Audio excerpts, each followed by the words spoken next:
Welcome to Dreamland, a program dedicated to an examination of areas in the human experience not easily nor neatly put in a box. Things seen at the edge of vision, awakening a part of the mind as yet not mapped, and yet things every bit as real as the air we breathe but don't see. This is Dreamland. It certainly is. Hi, everybody. It's Sunday evening, means another Dreamland. This will be a good one. My guest is Michael Paul Lindeman, head of the 2020 group, who looks to the future based on present trends. In other words, based on what's happening right now, what's going to happen then. And he'll be along in short order. First, I'd like to welcome a brand new affiliate to the program. That would be 3WI. What a great set of call letters. 3WI in Brainerd, Minnesota. That's wonderful. That's actually WWWI, and they call it 3WI, and I think that's great. Brainerd, Minnesota, welcome to the program. You'll get the idea of what it's all about as we proceed. There is live listener participation, so stand by, and in due course we'll have the telephone lines open. A regular feature of this program is a gal named Linda Moulton Howe, who you may recall last week had a death in the family, the passing of her father, and was not with us last week, is back this week in Philadelphia. And so, without hesitation, let us go to Linda Moulton Howe in Philadelphia and find out how she is. Linda, good evening. Hi, Art. I really appreciate your acknowledgement of my father last week. The funeral on Wednesday turned out to be a large assemblage of people in aviation from all over in Idaho and other parts of the country, because he had been very involved in the building of airports for private aviation, and it was, I know someplace he's out there now flying, and is out of his pain, and for that I'm grateful. We are also today 2 weeks away and counting from the Shoemaker-Levy comet pieces. That's right. That are to begin, according to astronomers, piece by piece by piece, plunging into the hydrogen gaseous surface of Jupiter, and that should begin somewhere on July 16th. So we will try to stay up with what's happening there. And for that reason, I have a Richard Hoagland coming on the program July 10th. All right. And I will also try to stay up with some astronomer colleagues to give a report that following Sunday. And 2 weeks ago, on June 21st, Dennis Claiborne in Garnett, Kansas, found his second mutilation since August on a farm in Garnett, Kansas, about 60 miles outside of Kansas City, Missouri, where the two cities are across the river. And just 3 or 4 days before he found those two mutilated animals, or the one mutilated animal that was following the August one, in Oregon, people were beginning to report to sheriff's office deputies in Washington County outside of Portland a series of circles that were appearing along U.S. Highway number 26. I just heard something about that, Linda. Yeah, I have received a photograph of it, and from the Oregonian newspaper, it says that in the waist-high wheat was a circle about 35 feet across.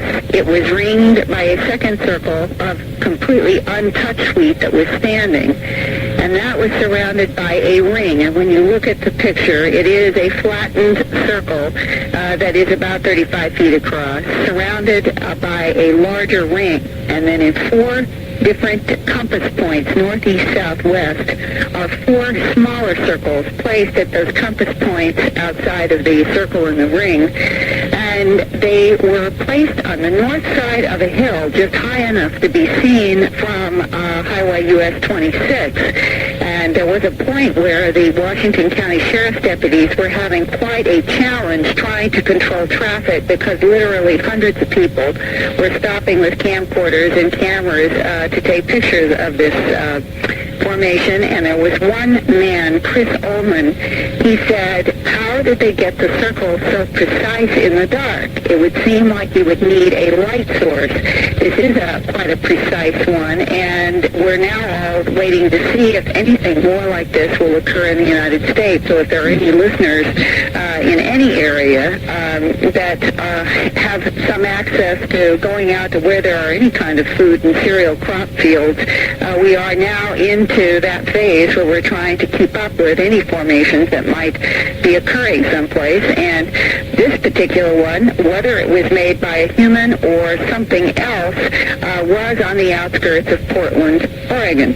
Linda, what would you recommend to people? Because a lot of times when these crop circles form, there's just not enough time to get to it for scientific investigation, and before people like you do, the fields are trumped by, busy bees, rubberneckers, and people who want to see, and it all gets fouled up. Right. Well, I'll tell you, right now, in fact, I'm happy to give my phone number on the air for this, because Dr. Levengood, the biophysicist in Michigan that I've been working with for the last 4 years, has been getting some plants from England and is very interested in getting plants from any of these formations that might occur in Canada and the United States. And probably the fastest way is to get in touch with me. So before I go into a brief excerpt from an interview with the Kansas farmer about his most recent mutilation and helicopter activity in the area, I wonder, why don't I just give my phone number and people could contact me who are listening wherever in the United States. It's a gutsy thing to do, Linda. Go ahead. Yeah, I know. Well, this is the only way I know to make this contact in terms of reports. So fast, yes. The number would be area code 215-491-9840. And I will talk with people, and we will see if there is some formation that does occur someplace. We will try to work with Dr. Levengood to get plants to him, and so I would be the contact point. Okay, Linda, but there are a lot of people listening, and so you better qualify it. The only calls you want are ones that are connected to crop circles? Crop circles, and I suppose if somebody also would in their area have heard about some recent mutilations, since they are occurring in a variety of isolated parts of the country right now, I certainly could take a call on that, too. All right, with those being the parameters, area code 215-491-9840, Linda Moulton Howe. Okay, Linda. Now, I'd like to share with you a portion of a conversation with farmer Dennis Claiborne, who lives in Garnett, Kansas. He found one of his cows mutilated with the classic bloodless excisions of ear, eye, tongue, genitals, and rectum. The first was August 31st. The second was a young heifer, a little over a year old, found on June 21st in his farm in Garnett, Kansas. And when we pick up this particular part of the interview, I'm asking him about the comparison between the two mutilations on his farm. In the other one, how similar was the August 31st mutilation to this new young heifer this week? It was the exact same mutilation. There was no difference. Everything was the same. Yeah, the cut might have been just a little rougher on the heifer than it was the cow, but not that much. Mm-hmm. And what about the color of the tissue? Well, you can see in the photos that we're sending you that the tissue was extremely white on the heifer. Mm-hmm. As if there was no blood in the capillaries. There wasn't no blood nowhere. Mm-hmm. And you didn't see signs of struggle or tracks around this heifer in the grass this time? Which are what? Any signs of struggle or tracks around the heifer? Not around the heifer, there was just that ring in the grass. Right, the ring in the grass. Now, I understand that you have seen helicopter activity in and around this pasture recently? Yeah, about 2 or 3 months ago, or something like that, a couple months ago, I called the sheriff's department in in the other county right across we're right on the county line, and asked them if they had anything on a helicopter going down, and they said not at their knowledge at that time. They didn't know anything about it. But you could sit out there behind the barn with working cattle, and you could hear it run off in the distance, perfect. So you could hear the sound of a helicopter? Yep. But you didn't see it? Never did see it. And did you ever hear the sound of a helicopter at night? This was at night. It was at night? Yeah, every time we've heard it, it's been at night. And no running lights, no beams? Nope. And that, of course, has been one of the constant themes for the last 30 years of people hearing the sound of a helicopter in a pasture area and not seeing anything, or seeing what looked like a beam of light coming out of what people describe as looking like a helicopter, but in those cases they often are silent. And that ring that he referred to around this most recent mutilation, I've seen the photos now, and where the animal was found, it was more like a half circle of trampled, the grass, the pasture grass was, I don't even know if you could say trampled, but certainly laid down, not in the precise way of a crop circle certainly, but it is unusual that there is this sort of half circle of trampled grass around this mutilated heifer. I must tell you, Linda, this phenomenon is driving me nuts. And now we have the addition of the helicopters. Right. And, you know, you have to ask this question. Helicopters would at least lead one toward government involvement, or the question of government involvement.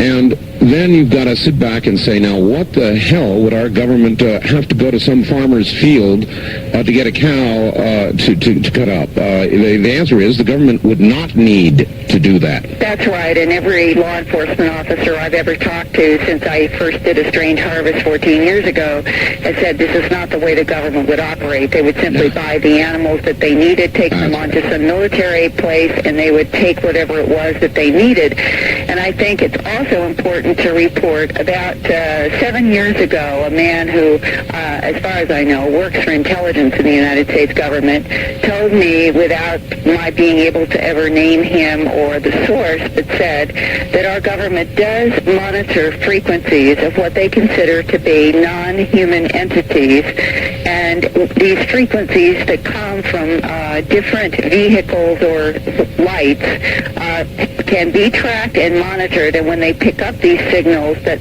certain teams are scrambled to areas in an effort to both monitor and possibly break up the action. And he indicated to me that this was done both in areas where there were mutilation activity and where there were abduction reports. Wow. That's what I say to that. Wow. Did he happen to tell you any of those frequencies? No.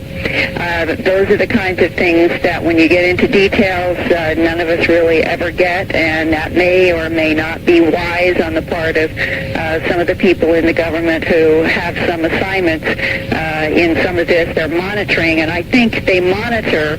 I don't think the government has all the answers, Art. I think that the government, like we, are trying to struggle with a phenomenon that is so complex and ever-changing that they themselves must study it. That, then, would certainly make sense. That's very intriguing, Linda. And if you can find out any more, or if anybody out there knows any more about this, Call me. Call Linda. That's right. All right. Linda, a fascinating report. Thank you, and I will look forward to next week, and my best to Michael Lindeman, and hopefully I can talk with him soon, too. I know you'll have a good conversation with him. I know he wants you to give him a call. All right. So do that. Thank you, Linda. Take care. Take care. Linda Moulton Howe. Wow. Now, that is the first that I have ever heard that suggested, that there may be frequencies of operation of these craft, and that they are monitored. And when something is heard in a specific area, a team is dispatched. All of a sudden, that would make some sense. In just one moment, Michael Paul Lindeman. Michael Lindeman was born in Milwaukee in the state of Wisconsin, home of our new affiliate tonight, 3WI. in 1949. He became a conscientious objector as a university student during the Vietnam War, developing a lifelong interest in arms control, foreign affairs, and government policy. He earned a BA degree in psychology from Antioch University, followed by 2 years of study at the Graduate Theological Union in Berkeley. He later combined his political and psychological interests as an educator, social analyst, and futurist, first as executive director of the Peace Resource Center of Santa Barbara, then as founding director of the 2020 Group, which is a private research organization studying forces that shape the future. Since 1990, Michael Lindeman has earned national recognition for contribution to the studies of UFOs. He first examined the UFO controversy in 1989 from the angle of its possible connection to covert weapons development and social policy, finding substantial evidence in support of UFO claims. He founded the Visitors Investigation Project to conduct and publish UFO research. Through the 2020 Group, Michael Lindeman consults to the entertainment industry, news media, business community, independent researchers, and private individuals on all aspects of the UFO subject, as well as other issues impacting the present and future conditions of human society. He's a dynamic public speaker. He's lectured and held seminars in just about every part of the United States, is a frequent guest on radio and TV of all sorts. So here from Santa Barbara, California, is Michael Lindeman. Michael, hi. Let's see. Let's try it again. Michael, how are you doing? I'm fine. Good to hear from you, Art. Glad to have you back on the program. For a lot of my listeners, Michael, they will never have heard you since we're on so many new affiliates. So I just guess I told them a little bit about you. What is the 2020 Group, and what are you doing now? Well, Art, as you said a minute ago, the 2020 Group is basically a private research and publishing organization which I founded in 1989. At the time, I founded the organization. I really wasn't that interested in the UFO subject. I had spent the previous entire decade of the 1980s primarily concerned with arms race issues, the unprecedented military buildup here in this country, and the saber rattling between the U.S. and Soviets during the first part of the 80s was of great concern to people all over the world, of course. And that changed, obviously, very, very dramatically at the end of the decade, which meant that I was switching my focus, looking around for what other kinds of subjects might actually, in effect, drive the social process here in the United States as well as other parts of the world. I think it can safely be said that during the period following World War II, right on up to the end of the 80s, the arms race, the so-called Cold War, was the single strongest influence upon social policy all over the world. The prospect we might go to nuclear war, all the ways of preventing that, all the ways of regulating that, all the ways of negotiating it for better or worse, and all of the technology and industry that went into that. That was the largest single thing in the whole social policy area. Now, of course, that has changed dramatically, and I was asking what's next. But at the same time, I was saying, why do we continue to build extremely arcane new weapon systems? And so I put that question out to a bunch of people. And I said, okay, if the Soviet Union is no longer the big enemy, in fact, at that time the Soviet Union was fast becoming a non-entity, if there is no other entity of that magnitude which could threaten us, who then would be the rationale, the target, as it were, for all these new weapons? Michael, it's an awfully good question, particularly in view of the fact that if you look at our current defense budget, while there are cuts, there's still a lot of money going into weapons development, and who are we fighting potentially? Exactly. Who are we fighting potentially is a very important question. Not only do we have a very large defense budget out in the open, Art, the money that people all know about in the federal budget, but there is also, much more importantly even, the black budget, about which very few people know.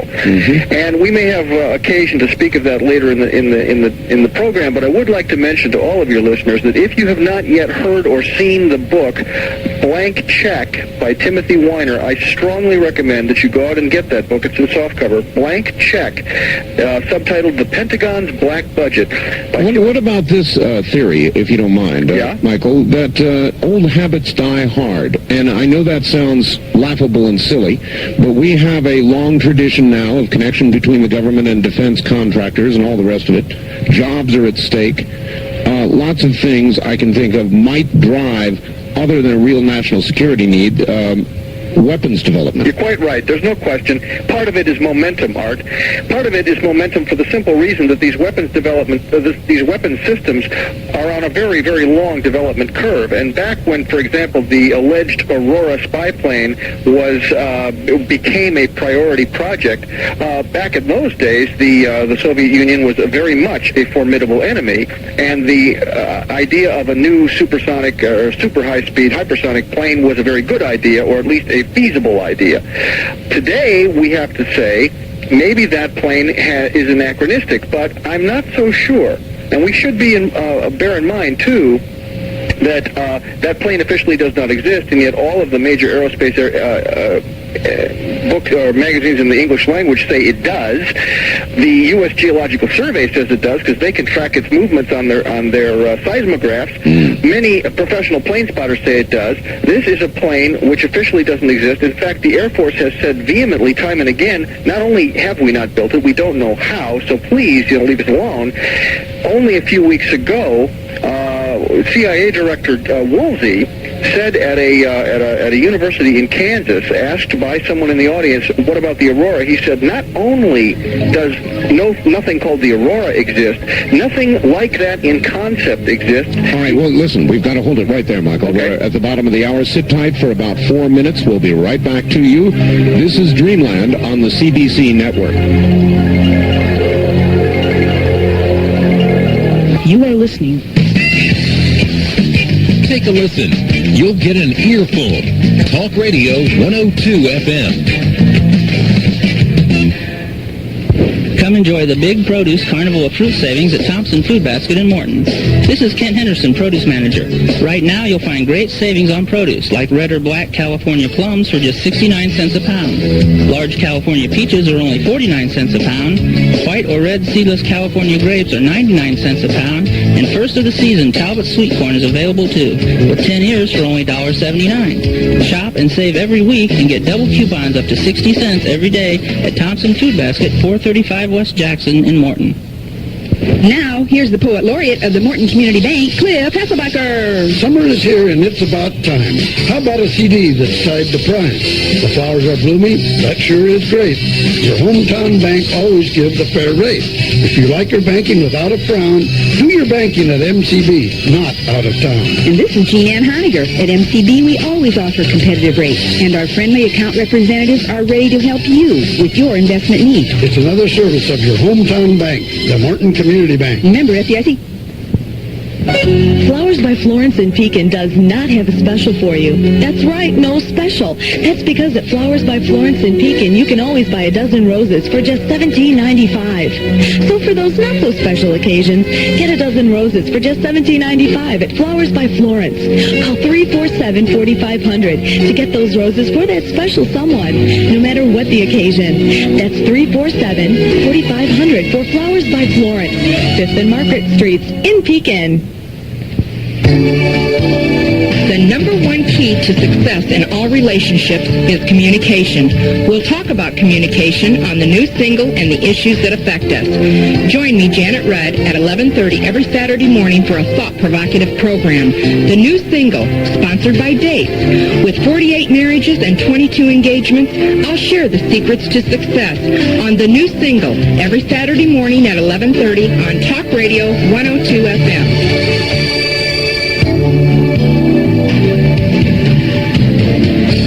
Every weekend a Talk Radio weekend. Keep it on Talk Radio 102. Every Saturday afternoon, be here for the Pet Patrol with Dr. Art Herm from the Morton Animal Hospital. Whether it's a seasonal pet problem, nutrition, pet care, whatever, you can bet you'll hear about it on the Pet Patrol every Saturday afternoon starting at noon here on Talk Radio 102 FM.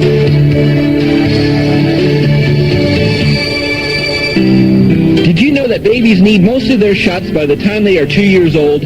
Without a full series of shots, babies are vulnerable to one or more dangerous diseases. If you don't have a doctor, call this toll-free hotline number. Sponsored by the U.S. Centers for Disease Control and Prevention for the nearest address for shots. The number is 1-800-232-2522. That's 1-800-232-2522. A public service message from the U.S. Department of Health and Human Services, the Ad Council, and Talk Radio 102 FM. It's Talk Radio 102 Central Illinois Spotlight. A look ahead at upcoming not-for-profit organization events or programs and services of community interest.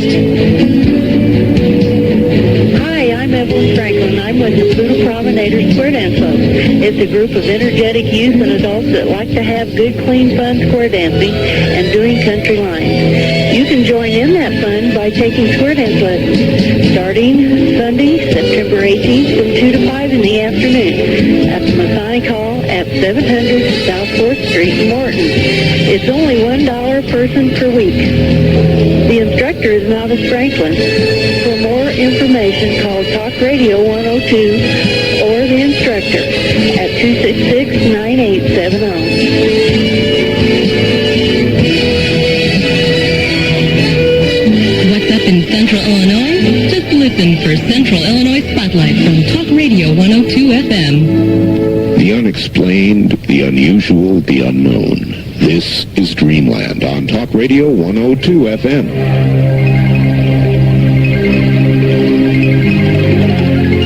From the Kingdom of Nye, you're hearing Dreamland with Art Bell.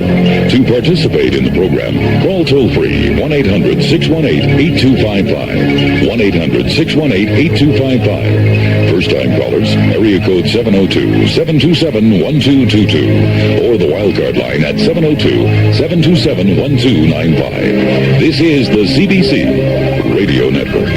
He heads up the 2020 group. His name is Michael Lindeman. And we're talking about, at the moment, things military, our defense budget, and he brings up an awfully good point. If the threat is largely, underlying that word, gone, then what are we doing? Spending billions and billions, it's a tip of the hat to Mr. Sagan, of dollars on new weapons systems. We were discussing the Aurora. Michael, you're back on the air. Okay, Art. Just complete that thought real quick. Yes, but the bottom line is that the CIA director says categorically it doesn't exist. Everybody else who knows anything says categorically that it does exist. That is to say, in the civilian sector, the military says flatly it doesn't exist. So you've got this divide here where they say it doesn't exist. Now, just as a point of reference, we might note that in last week's New York Times, in the Sunday New York Times magazine, there was an article about Dreamland, dear to your heart, I'm sure, right up there at Area 51. Yes. And where the writer, almost tongue-in-cheek, pointed out that although we've got loads of photos of the place and everyone and his brother knows it's up there, the military still will tell you flat out it doesn't exist, it isn't there. And this is, I think, something we have to understand, that these people lie for a living, and to them it isn't lies, it's policy. So we have to understand that whenever we're talking about this subject, we're dealing with an area where deception is the rule of thumb. And Michael, is a lie told in the cause of national defense a lie or just national defense? Well, it is still a lie, and I'll tell you, but it is a lie with a rationale, or a lie with an excuse, as it were. Ollie North trotted out his famous thing: we had to trade off which was more important, lives or lies, lives with a V, or lies. He, in defense of his Iran-Contra behavior. Winston Churchill, when he was plotting with Stalin and Roosevelt to defeat Hitler, said in wartime, the truth is so important that she must be guarded with a bodyguard of lies. Now, this is the way policy is conducted, and I am not saying that it's always wrong. I am simply saying it is something we must understand. We must factor it in. I'm not pointing a moralistic finger at these people. I'm just saying facts are facts. Sure. These people lie for a living. Now, when it comes to the UFO subject, of course, we're up against what is arguably the biggest secret in world history, and there, of course, I think for all practical purposes, it is being conducted in a war mentality, though it is not necessarily a war issue, but it is certainly being conducted with a war mentality, and so we have to assume that lies in defense of policy, lies as policy, is very much the order of the day. Have you concluded, Michael, that we are being visited?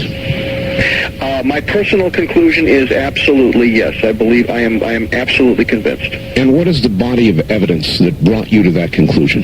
Well, it is, I must say, it has been coming together incrementally, Art. I wish I could point to a smoking gun. I really can't. I would like to say, however, that the new evidence or the recent accumulation of evidence around the Roswell incident is extremely compelling, and we can now point to several excellent books on that subject.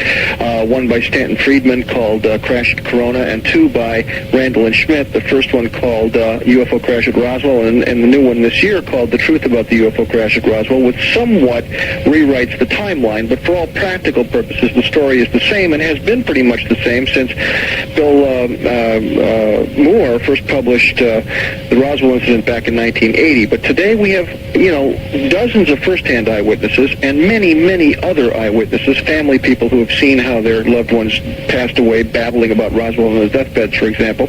We know that something extraordinary happened at Roswell, and it has all the earmarks of the most well-documented, legitimate UFO crash recovery in history. Not the only one, but one which is virtually a lead pipe certainty. And here we are face to face with one instance that proves the argument, as it were. Now, if Roswell happened as we think it happened, then the military is in possession of a substantial amount of legitimate UFO wreckage, that is to say, machinery built by a non-human, technically advanced intelligence. And they are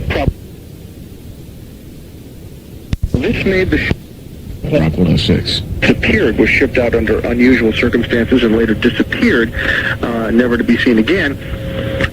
Glenn Dennis says that he was told also, if you speak a word of what you've seen or heard, someone will be picking your bones out of the sand. Yeah, it's easy to sit back academically when you're listening to this and saying, well, then why didn't they just blow it all out and, let the story out and go to the press and all that? Well, that's a significant threat. If you've ever had one made like that, you'll know. If not, you cannot imagine to kill you and your family and your children is not a trivial threat. That is correct.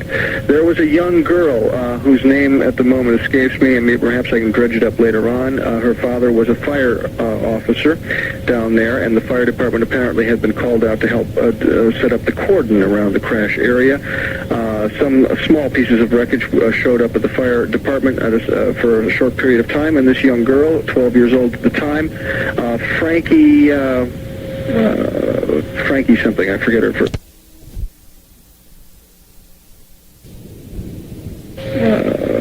Frankie something, I forget her last name. It says today, she has recently been interviewed, that she was told, she was approached by military officers, and she, again, a 12-year-old child, no concept of secrecy, no idea what's going on, but she had seen a small piece of wreckage which behaved oddly. When it was bent, it came back into its original shape without any creases. She found that fascinating. But she said that they said to her, you have never seen anything, you don't know anything. She said, well, but I saw this thing. And they said, no, you didn't see that. She said, yes, I did. They said, you don't understand. We can take you out in the desert and you'll never be seen again. Now, this was a 12-year-old child, for crying out loud. So what we're seeing here is that this has been treated as an issue of espionage, as an issue where there are no rules except the rule of expediency, the rule of get the job done, whatever it takes. And I think we can say, in all honesty, whether we justify it or not, we have here cases of domestic terror, which was justified in the national interest. People have been told, shut up or die. And that tells us something about the seriousness of this issue. You wonder how they allow people like me on the air. Well, you wonder how I ask the same question about myself, and I'll tell you why, Art. The fact is that you have not broken any oaths. You, as far as I know anyway, have not seen anything with your own eyes. You are, as it were, a peddler of tall tales. And in a certain sense, so am I. Now, please don't take that wrong. I think what you're doing is extremely important. I think it may help break the logjam. Maybe they look at me and say, well, there's a guy helping to muddy the waters. There's a guy with a million stories on the radio, and people to sit back and say, oh, yeah, right. Exactly, and there's a purpose to that. Now, I will throw out the proposition, which I'm sure we will be able to explore this evening further, and that is that we are being desensitized. That there has been a strategy of what I call containment for going on now 47 years, in which the principal priority was, at all costs, keep the secret. What we see now, though, is that the containment is disintegrating. People are telling their stories on deathbeds. Deathbed testimony has a certain persuasiveness to it. Yes. We have dozens and dozens of witnesses who say, I refuse any longer. I have always kept my vows, my security vows, and considered them very important. But now we have people saying, I'm sorry, this is more important. Yes. So dang those vows, I'm going to talk. We have, of course, hundreds of people saying that they are having these experiences, face-to-face experiences. We have, as Linda so eloquently reports week after week, we have these extraordinary mutilations, and I, for one, second Linda 100% when she says that when you add up the evidence and ask who could possibly be doing this, it boils down to it looks an awful lot like it must be aliens. Maybe we can get back to that. But the point here is... Let me just stop you long enough to say, did you know, her report tonight was particularly interesting. I could never make the connection with the helicopters because that would mean government. But her little story about frequencies monitored and units dispatched in areas of activity, all of a sudden that made some sense, Michael. Yes, I agree. The black helicopters, or the incidence of unmarked helicopters around the mutilation events, has always been one of the big puzzles. And I think it still is, but I think Linda's on the right track. Because it seems to me that it is extremely improbable that we, that is to say our military, or our people, whoever they are conducting the mutilations per se.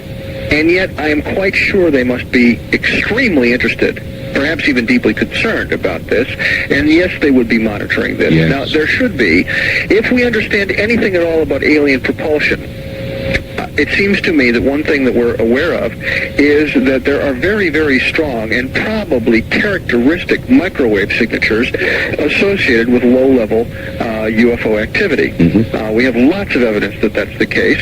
Indeed, that may be directly involved in the creation of crop circles. That it remains to be proven, but it's a possibility. In the case of the mutilations, if indeed a UFO must come close to the ground for a period of time in order that this event be perpetrated, as it were, it is possible that that very peculiar and powerful microwave signature would be traceable. And indeed, since we know that these events occur in concentrations, and quite often for reasons unknown, near major military bases. For example, the wave of things that have happened in northern Alabama happens to be rather close to the Huntsville area, which is an absolute military hotbed, of course, a major center for NASA as well. So we see, for again, reasons unknown, that this happens a lot in areas where it would be feasible for the black helicopters to be scrambled in short order and to go see what's going on. Wow. So then you believe they're here. You're probably, like everybody else, not quite sure. Should I ask you about why? Why do you think they're here, Michael? What's your best guess?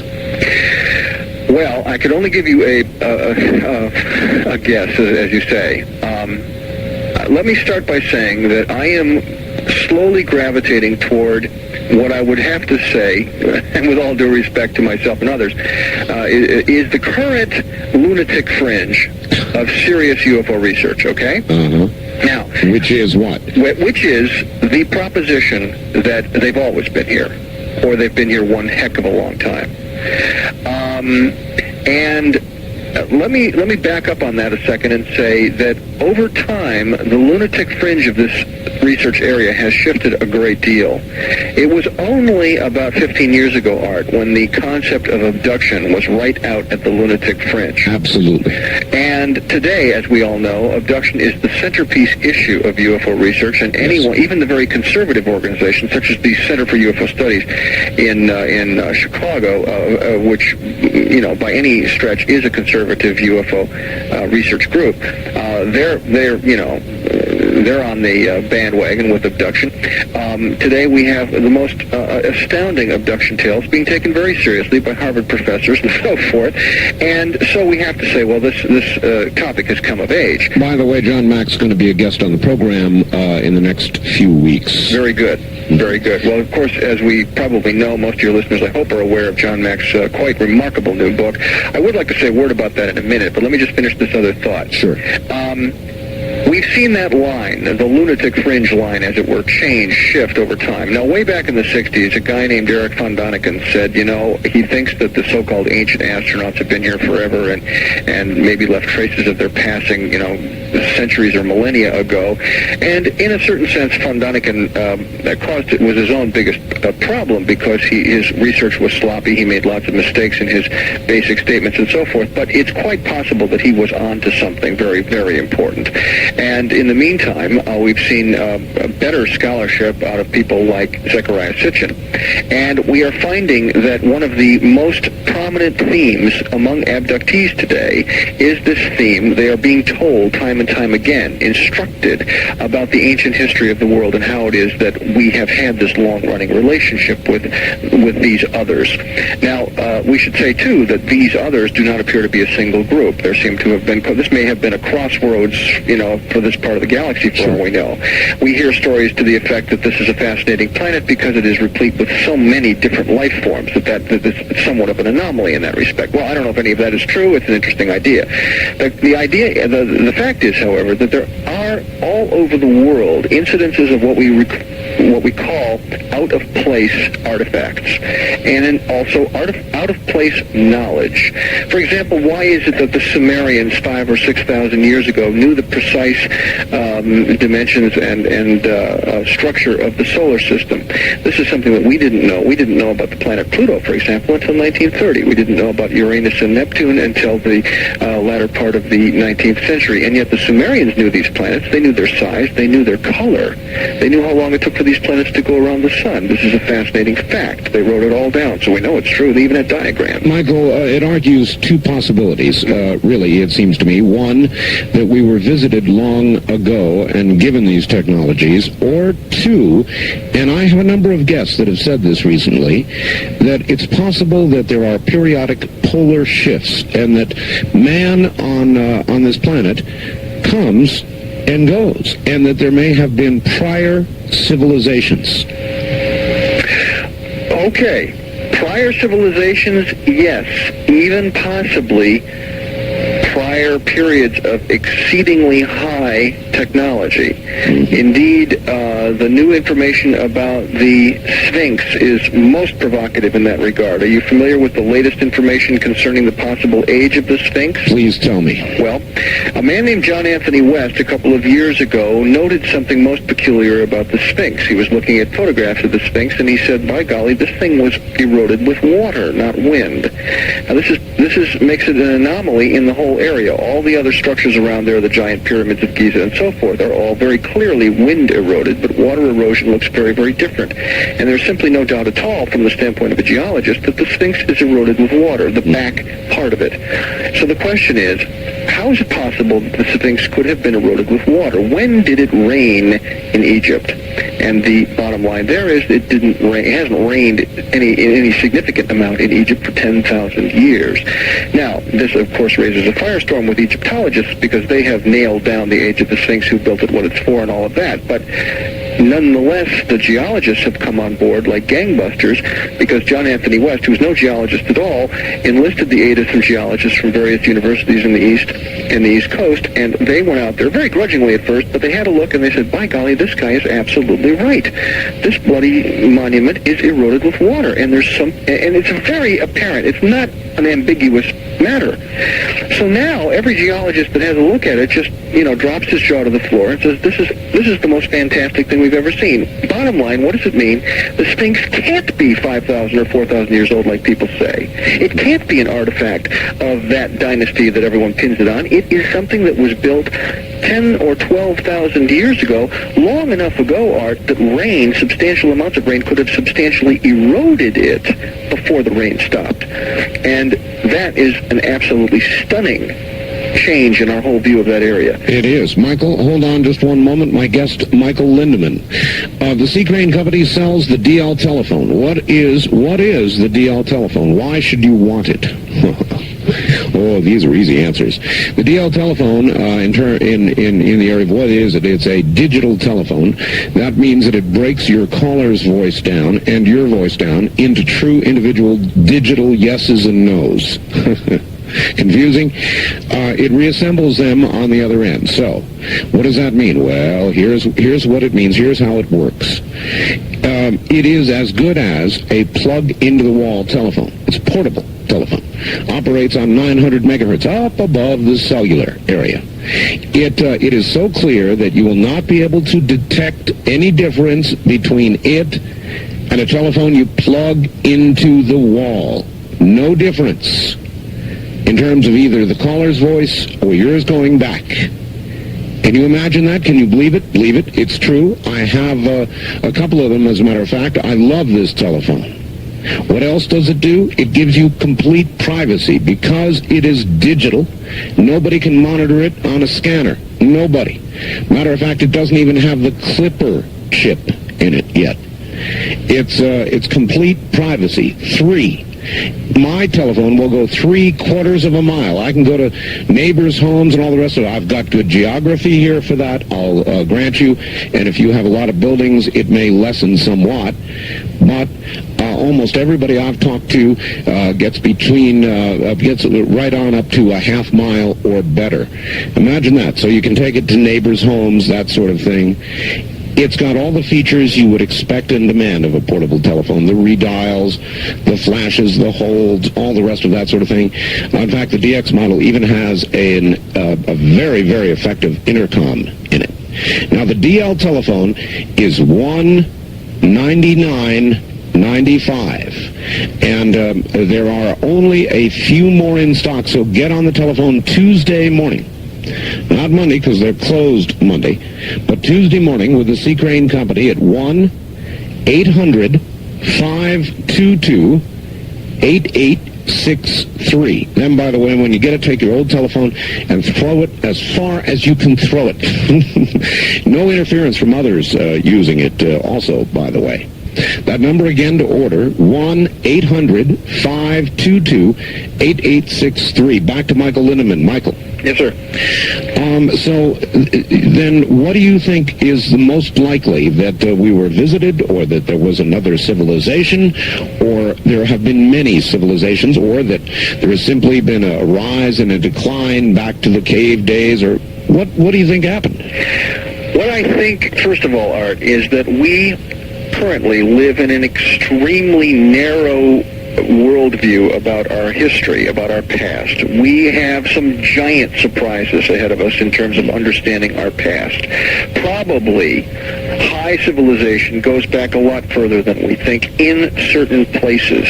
But even so, it would appear that these high civilizations arose rather inexplicably, at least according to our current understanding of how civilizations arise and how they flourish and how they pass their knowledge to succeeding civilizations. I am currently of the opinion, and am desperately groping for data, I might add, that probably there have been infusions of information from off-world sources or from sources that we would not call human. That this has probably happened periodically over time, and that would account in some cases for the sudden appearance of extraordinary civilizations in places that were not supportive of civilization prior. All right, why then would that knowledge not have contributed to a general rise rather than the possibility of there having been a highly technical civilization previously? Well, you know, in some cases it did contribute to a general rise. For example, we really trace a lot of what we call modern civilization today all the way back to Sumeria. If Sumeria was one of the seed beds of this round, let us say, of civilization and technology. An enormous amount of that has been passed down virtually unchanged through the Babylonians and Assyrians and shared with the Egyptians, and may even have filtered eastward toward the Vedic cultures, and certainly became the basis for the cultures of the Middle East, and from there on to the Minoan culture, the Greek culture, and the Roman culture, and from there, of course, in a straight line to us. There is no question that there has been a long path of more or less unbroken handing down. But the question is, where in, the devil did the Sumerians get their fantastic knowledge of astronomy, of agriculture, including irrigation, their codes of law, their codes of philosophy, their codes of their currency. All right, Michael, we've got to hold it there. We're at the top of the hour. Relax for about 6 minutes. We'll be right back to you. This is CBC.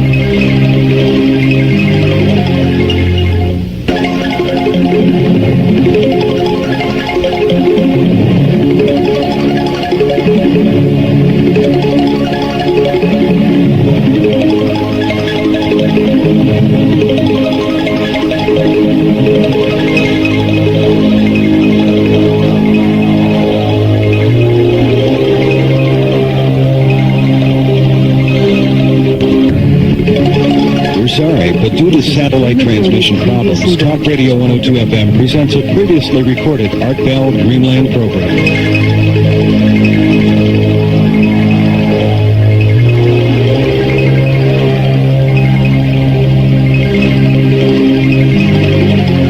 From the Kingdom of Nye, we continue with your calls on Dreamland with Art Bell. Call Art now, toll free at 1-800-618-8255. 1-800-618-TALK. First time callers, area code 702-727-1222. 702-727-1222. Or the wildcard line at area code 702-727-1295. 727-1295 in the 702 area code. Now again, here's Art Bell. Now again, here I am. Michael Lindeman is my guest. He's from the 2020 Group, which is an organization that looks at current trends and predicts future probabilities. I guess that would be a good way to put it. We're talking about the UFO phenomenon, the visitations we're having, and according to Michael, may have had for a very, very long time. And we're going back to it right now. We will begin to take calls shortly. Michael, a couple of things that I want to cover with you. You have a current project going on. What was it? You told me about the name of it, and I'm terribly sorry, I've forgotten. Are you referring to the computer project? No. Just previous to that, you had mentioned a project by name. I had mentioned a project by name. Yes, you have. You've stumped me. Are you writing something currently, or... No. You and I was talking about coming of age in the cosmic neighborhood. That's right. There we go. I'm sorry. You got me a little bit confused there. Coming of age in the cosmic neighborhood is actually the name of a lecture that I am going to be giving in several places around the Southwest during the month of July. All right. Where are you going to be, and what is it all about? Okay, I'm going to be, first of all, I'll be going to the MUFON, International MUFON Conference, July 8, 9, and 10. For those of people down in the Texas area that may want to go to the, that'll be at the Hyatt Regency in Austin, Texas, July 8, 9, and 10. I'll be speaking down there. And then I'll be speaking in Albuquerque, New Mexico on the evening of Thursday, July 14th, and I'll be speaking in Scottsdale, Arizona, right outside of Phoenix, on Saturday, July 16th. In both Albuquerque and Scottsdale, I'll be delivering a lecture with lots and lots of slides and illustrations called Coming of Age in the Cosmic Neighborhood. And the catchy little punchline to that is, we are not alone, we are finding out, and that changes everything. So I'm trying to take a relatively upbeat attitude toward this. We're facing a huge mystery. We're definitely facing a political dilemma, to say the least. I think there are people inside the government who have taken this as one of the most serious challenges to the social order that they have ever had to deal with. It is very much on a par with serious warfare. But that does not mean we are necessarily facing hostility. What we are facing is high strangeness. We are facing the unexpected. We are facing the infusion of influences that we are not ready for. And that can be problematic, but not necessarily a disaster in the end. We have to get ready for this. We have to grow up and face the music. I think that is a huge challenge. I think it's exciting, and that's what I'm going to be talking about. All right. Here's a what if, Michael, and I'm curious how you would answer it. If I came to you and I was from the government and I said, look, most of what you've talked about, well, some of it, you're off, you don't have it quite right. But the fact of the matter is, we are being visited. We've been visited for a very, very long time. The Clinton administration has decided that it wants to break word to the American public. You, Michael Lindeman, have studied this sort of thing. What do you recommend to us? What exactly would you tell them? I would tell them a couple of things. First of all, I would say that the process of desensitization is probably a sound political strategy, and I do believe that they're pursuing that. I don't believe that was a Clinton strategy. I believe it's been in place for several administrations at least. But I would say, yes, we must start telling people that things have been going on. And I believe we should start with some of the old cases. We should start to acknowledge that we have solid information showing the fact that we have been visited. This is going to be a hard pill to swallow for some people, but it's interesting that it may be less of a challenge than some people have predicted. Well, after all, Michael, we did swallow the plutonium pill. Yes, that deplorable pill. Quite too. It's true, and it may just be that people are so just generally overwhelmed with the rigors of daily life that they're kind of going to yawn and go, oh yeah, right, aliens, no problem. I don't think so. Now, of course, there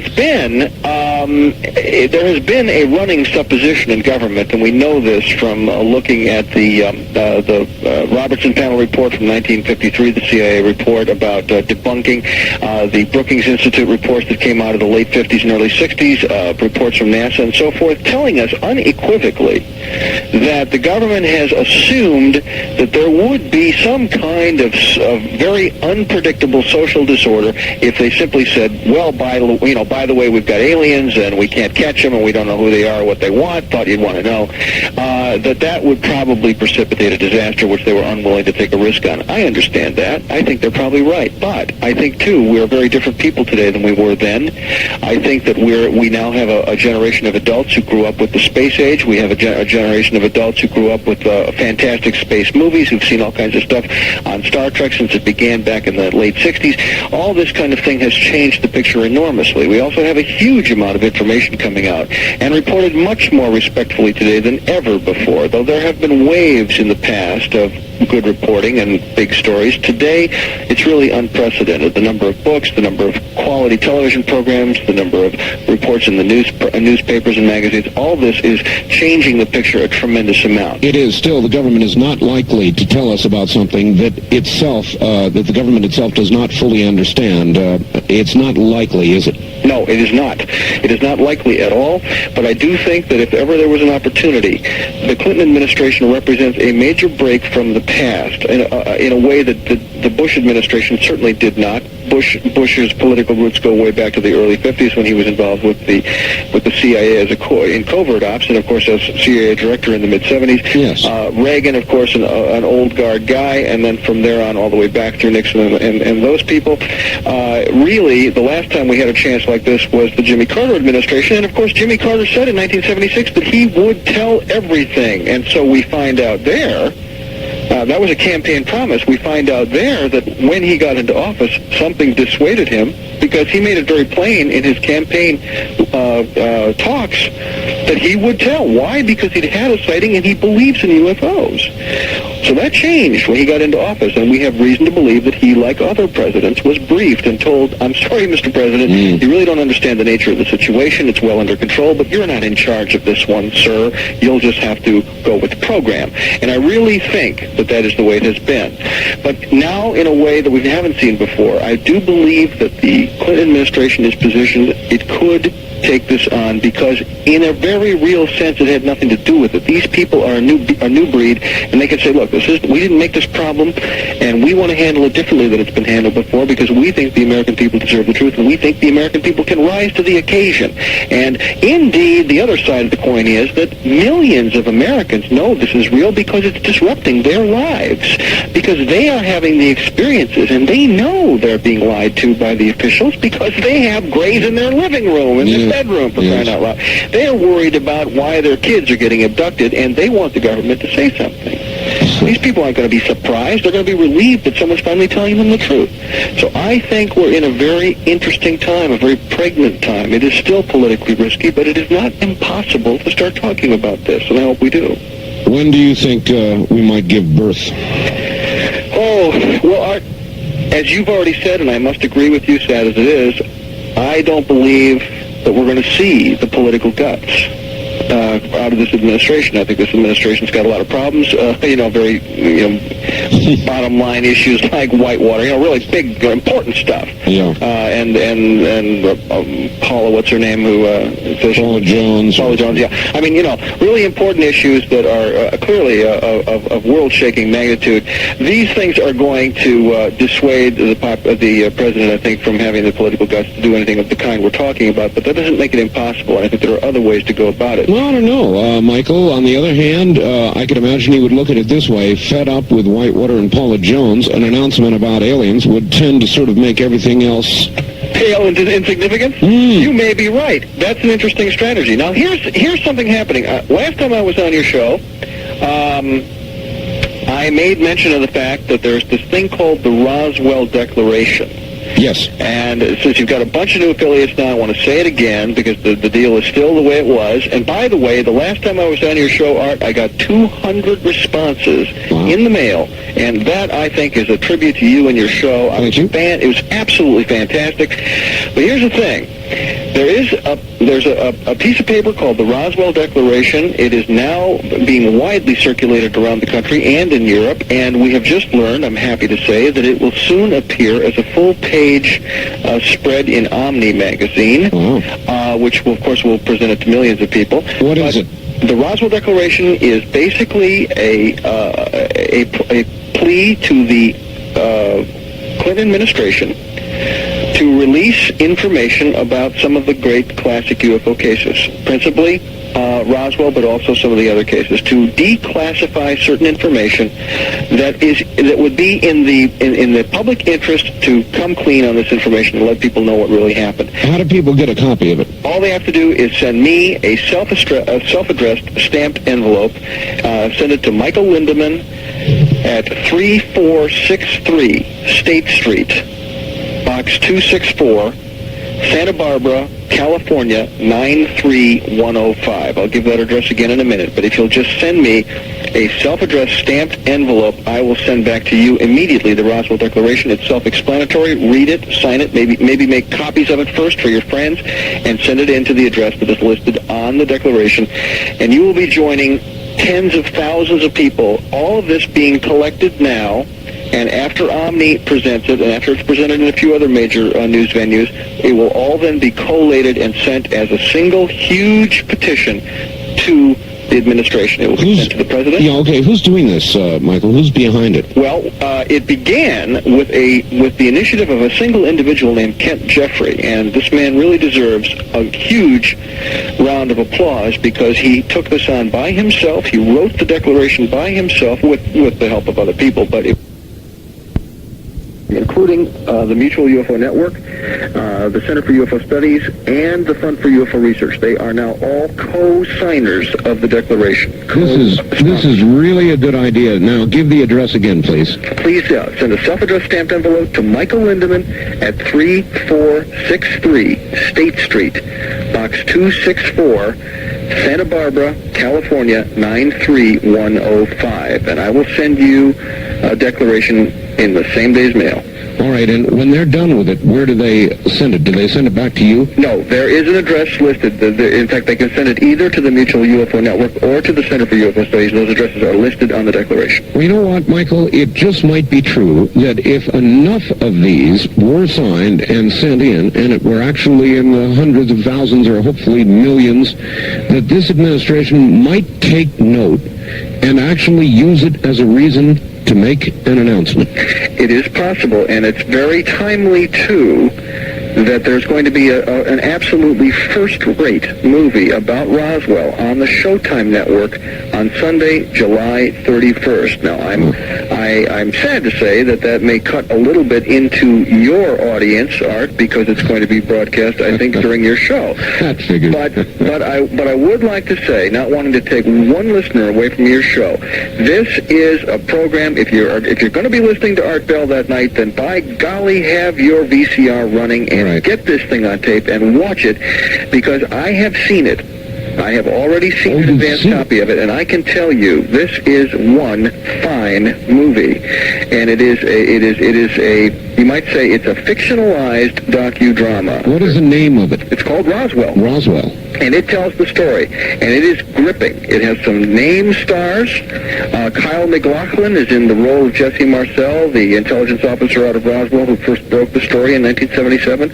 It has Martin Sheen is in it, and some other well-known actors and actresses are in the program. It's first-rate. It was a big-budget production for Showtime, and they've stayed true to the facts, even though it is classified as fiction. The story is true. It really then ought to put some oomph behind the Roswell Declaration, eh? Well, we surely hope so. And now it would appear, though there isn't a deal cut yet, it now appears that there may be some announcement concerning the Roswell Declaration in conjunction with Showtime. Wow. And we hope that happens. Showtime seems to be taking well to that suggestion. It's in negotiation or something. I can't imagine that they have anything to lose by that. Oh, Michael, that's very exciting. All right, hold on just a moment. We'll come right back to you, Michael. That really is very exciting. Michael Lindeman of the 2020 group in just a moment. Important enough, I'm going to repeat this address. All you need do is send a self-addressed stamped envelope, no money, just a self-addressed stamped envelope to Michael Lindeman. That's Lindeman.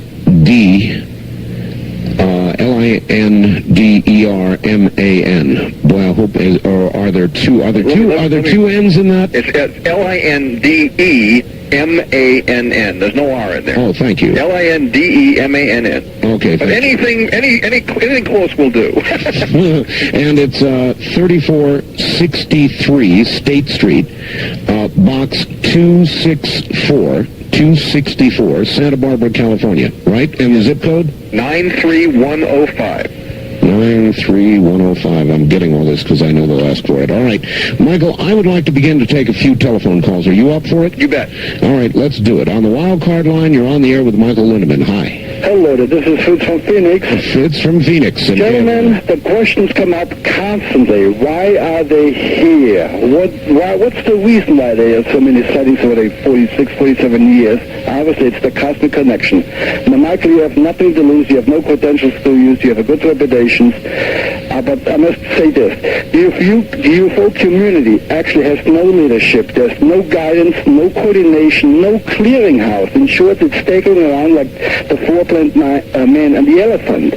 Now, the ETs over the last 40 years have used various brands of conditioning processes, but mankind keeps refusing the calling cards. All right. The media is to blame. Fritz, I want you to listen carefully on the air because this is, I promise this is not a setup.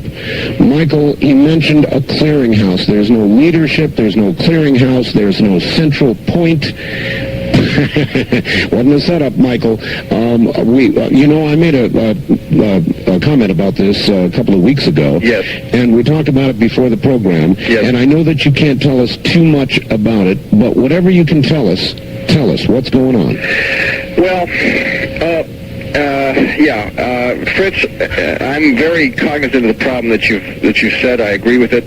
I and a number of other key people in the field. In fact, people who are really quite senior to myself in terms of their contributions to UFO research are currently in discussion about establishing some kind of an ongoing forum on a major online computer carrier that would allow people who are online, people who have computers, to participate in an ongoing way with high-level, high-quality discussions with top researchers, and those researchers would be able to discuss amongst themselves in forums which can be broadcast publicly over the network, over the computer network, and then rebroadcast again in print or in other forms of secondary broadcast formats. But the point would be that we would begin to have a concentrated online information sharing, information synthesizing process. Now, this project has been in development for more than 6 months. It is still not ready for public disclosure. I have to be rather reticent about it, and we are not at all ready to start, telling people how to subscribe. But I will say this: I am now, after recent developments, I am now confident that this project is going to come to fruition, that it will involve a more or less astounding array of high-quality researchers when it comes online.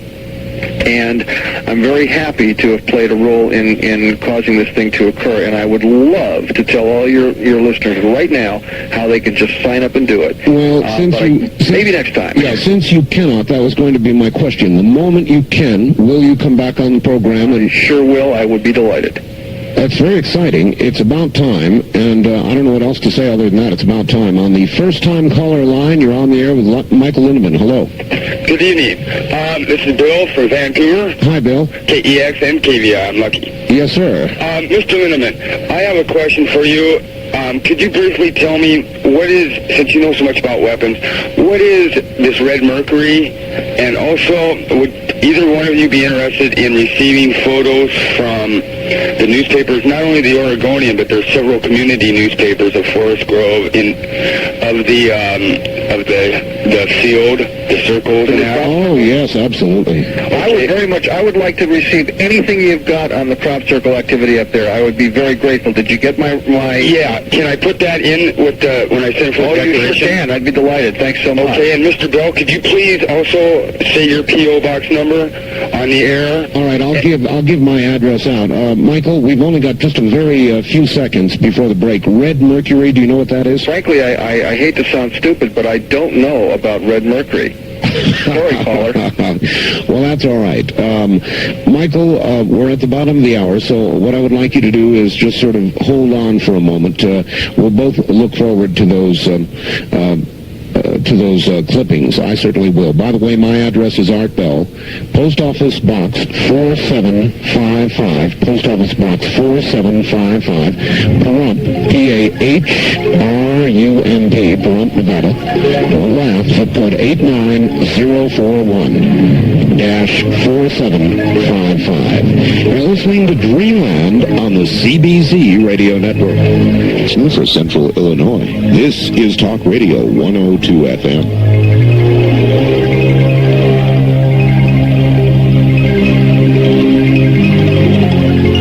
From the Kingdom of Nye, we continue with your calls on Dreamland with Art Bell. Call Art now, toll-free at 1-800-618-8255. 1-800-618-TALK. First-time callers, area code 702-727-1222. 702-727-1222. Or the wildcard line at area code 702-727-1295. 727-1295 in the 702 area code. Now again, here's Art Bell. Now again, here I am. Michael Lindeman is my guest. Lots of news breaking this morning on this program, and a lot of it very welcome. Don't forget the Roswell Declaration. Send a self-addressed stamped envelope, please, to Michael Lindeman, Lindemann, 3463 State Street, Box 264, Santa Barbara, California, zip code 93105. 93105. And back now to Michael Lindeman and your calls. Michael, are you there? Yes, I am. All right. Are you ready for more? Yes, I am. I want to make a quick comment before you pick up the phone there. The gentleman who called about Red Mercury, one of my friends was standing by here listening to the program and said, don't you remember about the Red Mercury business that was basically has to do with the possible proliferation of illicit nuclear materials out of the former Soviet Union or the satellite Soviet states. And I can't, honestly, I really can't satisfy the caller's inquiry directly because I really have to confess ignorance as to the real details of the Red Mercury problem. But I will say, generally speaking, that we have to be very careful when we congratulate ourselves on getting past the Cold War. We're not anywhere near out of the woods yet, and I think this is really what the Red Mercury scare is about, that there is a great deal of illicit nuclear material floating around, a lot of it missing from the former Soviet states, and even a lot of it missing from our own nuclear situation. And of course, one of the big scares today is that nuclear material can get into the hands of terrorism. The single most likely way that we would still have nuclear detonations on this planet of a war type would be in the hands of terrorists. And on that, while we're on that subject, Michael, there's a little more breaking news. Tomorrow morning, there is a historic and perhaps even troubling first. The FBI opens their office in Moscow tomorrow morning. And they do it ostensibly to help with Russia's terrible crime problem and to investigate, I believe, the connection between the Russian mafia and the possibility of their getting hold of some nuclear weapons. Were you aware of that, Michael? Well, to be honest with you, I was not aware of the nuclear weapons issue, but I will say this. It is a truism in today's world that small, easily portable nuclear weapons would be probably the most valuable black market item imaginable, and that there are arsenals of such weapons in the former Soviet states which have not been guarded up to our specs, okay? And yes, the FBI is interested in this. We might even say desperately interested in this. And yes, our own intelligence agencies. And indeed, I think, in fairness, the governments of the former Soviet states are extremely concerned about this, but that the concern alone may not stem the flood. There's something I missed here, Michael. I thought the FBI was a domestic agency. If I'm not mistaken, what we have here, Art, is something on the order of an advisory office. I'm not sure about that, but you're right. The FBI is undoubtedly a domestic agency. But then again, you know, these agencies cross the line. The CIA will tell you every single time. If you said, "Do you do any in-country?" Absolutely not. Well, I should say not, but you know, that's a pile of baloney. So the fact is, these agencies go where they need to go. And they really aren't governed that powerfully by any code of law. All right, just before we leave the subject, what about Korea? It's big news. They're building nuclear weapons, probably already have them. Jimmy Carter just came back with almost a peace in our time flap of the paper, and now it looks as though the crisis is kind of on the back shelf again. Is it really, Jimmy Carter came back and said the crisis is over. Is it really over, Michael? Well, of course, I'm not sure, but I will say this. I don't believe that any legitimate state has anything to gain by threatening to use nuclear weapons. Many states want to possess nuclear weapons as a hedge against their own social disorder. North Korea is one of the final bastions of old-line communism. As such, they are absolutely anachronistic, and the Pyongyang administration is looking at the prospect of a total social disaster if they lose their grip on the people. Right. It is a very good idea from their point of view to have weapons, but not to use them. No legitimate state can afford to use weapons, not even one. only real use for those weapons today is going to be in the hands of terrorists. And, of course, that will eventually lead to nothing as well, but, of course, could cause an awful lot of commotion along the way. But I think that's where the threat of the weapons comes from, is that these states need them to buttress their own legitimacy with their own people. And in that respect, no, the crisis is not over, because North Korea, is on the verge of a social catastrophe. Right. In other words, are they actually giving up the idea of nuclear weapons, ready to negotiate them away, or are they just stalling for time while the fuel rods they have cool?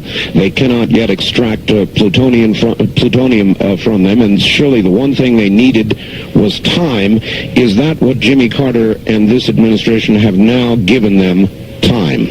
Not necessarily. Yeah, they may have given them time, yes, but what is more important, what North Korea needs more than time is legitimacy. North Korea needs to feel that it is not the odd man out in a world ringed by enemies.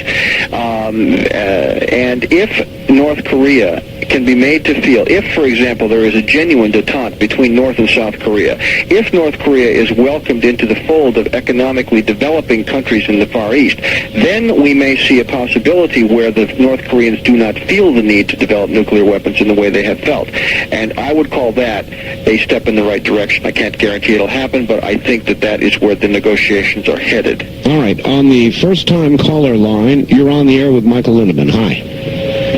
Hello there. Hello? Hi. Yes, ma'am. You're on the air. Turn your radio off and tell us where you're calling from. Turn your radio off. Hawthorne, Nevada. Hawthorne. Okay, go ahead. Well, I just heard these numbers, this phone number, and I finally decided to call. I just have one thing I'd like to know, and that is, why do we have to go through, the first time you make a phone call, why do you have to go through this process? I'm sorry, I'm not understanding what you mean. Well, the first time call... Ma'am, we have this number to make it easier for people who are trying to get through the first time. I see. I would just... Okay, do you have a question? Not really. Not tonight. All right, thank you. Apparently just wanted to see if she could get through. On the wild card line, you're on the air with Michael Lindeman. Hi. Michael. Yes. Calling from Portland. You were in town last week. Yes, I was. And that was a great lecture you gave with Randall and Schmidt. Thank you. I've promoted your book quite a bit, Six Viewpoints. I consider it a quintessential book, along with Linda Howe's new book, Glimpses of Other Realities. I'm flattered that you would compare my book with hers. Hers is magnificent. Now, Michael, a few years ago you made a prediction that as ET information became analyzed, it would appear that the human race started independently around the globe. It seems like you've been vindicated. I'm sorry, I'm not entirely sure what you're saying. Try that question again. You made a prediction a couple years ago that as a lot of this information became analyzed, that it would be believed that the human race evolved around the globe, not just in the one place as is commonly believed, but throughout the planet. Oh, I see what you're getting at. Okay, I see what you're getting at. And information in certain science magazines kind of vindicates you that this indeed has come true. Well, thank you. That's actually a rather subtle point, and I thank you for bringing it up. Actually, the argument is far from one. It's an extremely complicated situation. He's referring, Art, to some recent articles in Science and Nature and some other more arcane magazines from the latest research on the evolution from the species we call Homo erectus to the species we call Homo sapiens, and where indeed Homo erectus showed up around the planet, and whether or not Homo erectus evolved into Homo sapiens in one location or in several different locations, which seems rather less probable. And yet there is some information suggesting that Homo erectus actually migrated to various parts of the world out of Africa much earlier than previously thought, and at that stage was able then, in all these independent locations, eventually to show up as Homo sapiens, which would be an extraordinary thing to occur. Well, it would, because it would make the probability of life elsewhere greater, would it not? In other words, let me get it straight. Are you saying that it came from one central location and migrated to other locations, or that it developed along simultaneous lines at several points? Well, it's actually both of what you said, but here's the thing. There has long been a theory that our species evolved in Africa and then migrated to many parts of the world, or that there were successive waves of migrations, so that, for example, Homo erectus, a predecessor of ours, evolved in Africa and then moved out into various parts of the world, showed up in China, showed up in the steppes of Russia, and so forth. And then the old theory continues that the Homo erectus continued to evolve in Africa until it achieved the status of Homo sapien, and then Homo sapien moved out of Africa into other places, and eventually, when it showed up in China, when it showed up in the steppes of Russia and Western Europe and so forth, just killed off the native population of Homo erectus. Well, maybe, but maybe not. New information suggests that Homo sapiens showed up in places like China much earlier than we thought, giving rise to the possibility that it evolved there.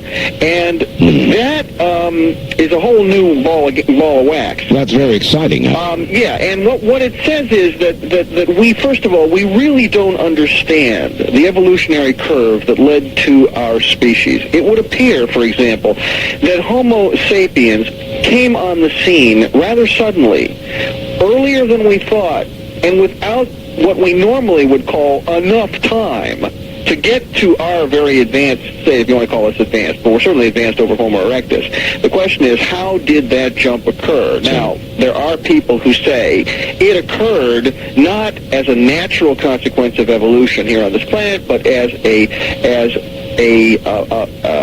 process that was pushed by the intrusion of alien geneticists, if you will, genetic science from off-world. Now, that, again, I come back to this concept. We're talking now, we're way out on the lunatic fringe of UFO research. I admit that. I think that we have very little evidence in support of this, but at the same time, we have huge conundrums that have no easy answer. Is it possible that Homo sapiens is, at least in part, the product of genetic engineering? And the answer there is, well, doggone it, just maybe the answer is yes, and we have to take that seriously. Now, for example, we go back to the Sumerians, as I talked earlier. I'll tell you something, Michael. 100 years ago, we'd have burned you for that. Yes, indeed. And, 100 years from now, well, they might burn us for that. They might. We are facing there's a very serious religious challenge here, Art. All right, there are also a million calls, Michael. We've got to get to them. On the wild card line, you're on the air with Michael Lindeman. Hi. Yes, KFBR Fairbanks. Fairbanks, Alaska. Yes, sir. Yes, I'm wondering if maybe the Sphinx that he wrote it during the Great Flood of Noah's day, and if maybe or not the people are being prepared for what the Bible calls a strong delusion, where when the Christians are raptured, perhaps people will be told that UFOs took them. All right. Thank you. Want to tackle that one, Michael? Well, I will say this. Not only the Christian religious tradition, but other religious traditions around the world point to this time, or a time very near this time, as a time of tremendous upheaval and tremendous change. It is one of the great curiosities of prophecy from around the world, that this is a time that the prophets pointed to. And it is possible to interpret the rapture that is described in John's Revelation as possibly an alien event or a UFO event. Now, I realize the Christians don't want to interpret it that way. This is a pre-recorded, previously broadcast I'm not taking issue with that. But I will say that we may see some extraordinary occurrences in the years ahead, and for some people of religious conviction, it will have the appearance of the fulfillment of prophecy. Boy. All right, on the wild card line, you're on the air with Michael Lindeman. Hello. Hi, Art. Kevin, KEX, Portland. Portland, yes. Yeah, Mike, I heard when Art described your biography that you went to divinity school at Berkeley. That's correct. And I was just wondering, like the last caller, a little bit more on your perception of how this relates with, I don't know what religion you are or anything else, but how this relates with your morality or if you could just delve into that a little bit. All right, or your theological background. What kind of clash has occurred for you there personally, Michael? Well, I must tell you in all honesty, it has not confronted my personal theology very much. I would like to say on behalf of all people of religious conviction that whatever we may learn about the truth or the activity of alien intelligence, it will not, in my view anyway, challenge one bit the basic suppositions of a divine creation or a divine creator. I have my own personal convictions about that, and I have not heard a single thing anywhere in the UFO research data file that has challenged that for me. However, I do think we have some belief systems on this planet which are going to be sorely challenged, and we're going to have to be very, very careful in how we interpret these events. We're going to have to, first of all, we have to recognize that if there is a God, and I personally believe there is, then the only God that makes sense to me is a God whose imagination is vastly larger than my own. And the possibilities that God may bring forward are possibilities which dwarf my capacity for understanding it. I do not want to stand up and say, that can't be because my God would never do such a thing. Michael, could we be chasing our Creator? We could be in a sense, but I want to be very careful about that too, because if we, Art, went to another planet that had only primitive life forms or no life forms, one of the things that we might think of doing would be to see if we could get life to grow on that planet. If we are talking now about going to the planet Mars, which is supposed to be a dead planet, although there may be evidence to the contrary, if we went to that planet, we would set about to terraform that planet. That's already in the written plans, Art. If we went to Mars, we would try to make that planet a living planet after our own image. It is not the least bit inconceivable that other beings far in advance of ourselves came here and did the same thing. But that would not obviate the question of God. It would only say that we are part of a very large community of intelligent beings who are very much like us and run experiments like we do and may have moral issues like we do as well. All right, Michael, hold on just one moment. We'll come right back to you, and when we do, I'm going to ask you about the next, to me, obvious question with regard to Mr. Richard Hoagland. His discoveries not just on Mars now, but on the moon as well, with some remarkable photographs. Back now to Michael Lindeman. Michael. Yes, sir. Richard Hoagland, I've been in close contact with him lately. Mm-hmm. Some incredible discoveries on the moon. I know that you have a computer. I don't know if you've seen any of the gift pictures of the moon's structures yet, but if you have, what are your comments? Well, I had the pleasure of seeing Richard's presentation in Los Angeles a few weeks ago. I've seen his photos.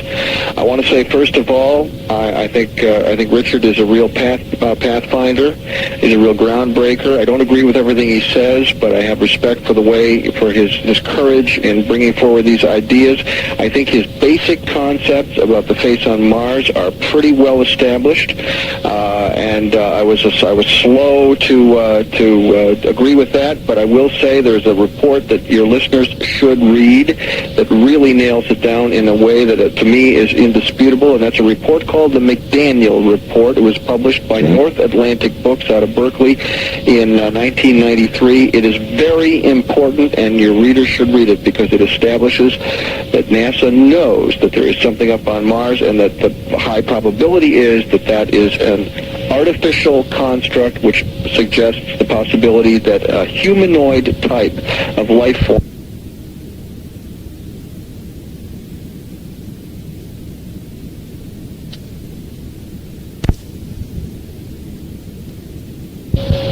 Richard Hoagland's analysis there, of course, is nowhere.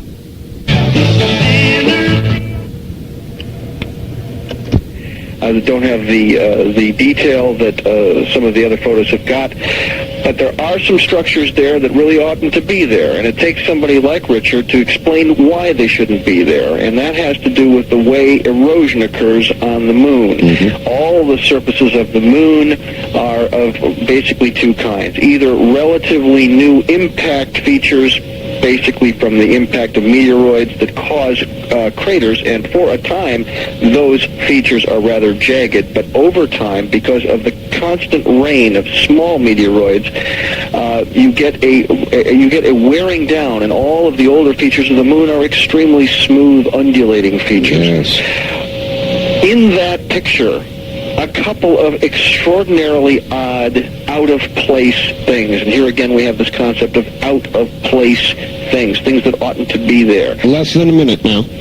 Okay, well, we're talking about especially the one most impressive to me, and I think to others, is the so-called shard, a tower of rock which rises straight off the surface of the moon to a height of almost 5 miles. That's right. We've never built anything that big, Art. We have no idea how, and the thing, if it is a thing, as it appears to be in several photographs taken from several different spacecraft at several different times, if it's really there, then it is most unusual. It shouldn't be there, and we have to ask, where in the world does such a thing come from? And why?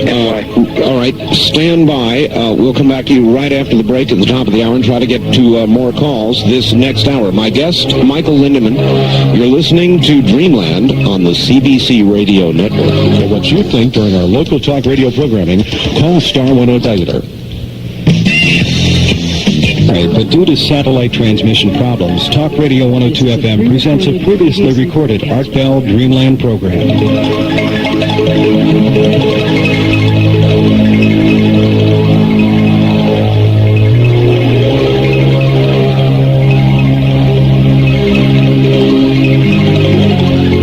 The Kingdom of Nine. We continue with your calls on Dreamland with Art Bell. Call Art now, toll free at 1-800-618-8255. 1-800-618-TALK. First time callers, area code 702-727-1222. 702-727-1222. Or the wildcard line at area code 702-727-1295. 727-1295 in the 702 area code. Now again, here's Art Bell. Now again, I'm here. So is Michael Lindeman. Here's the facts. Art, great show. Thanks to both you and Michael. ETs, UFOs, really, Art. I've told you the Bible is full of this info. And of course, the rapture will simply be a massive beam me up, Scotty. And under the category of ask and ye shall receive with regard to Red Mercury, somebody sent me an entire article that's going to bear some examination entitled Red Mercury. Is there a pure fusion bomb for sale? And so I'm going to do a little reading on that, several pages here. 3 pages, my fax limit, by the way. And several more faxes without time to get to them. We'll kind of try and fit them in as we go. Michael, are you there? Yes, sir. Good. I think that we ought to pay a lot of attention to the telephones this hour, if we can. So let's try it. On the toll-free line, you're on the air with Michael Lindeman. Good evening. Yes, sir. Did this have...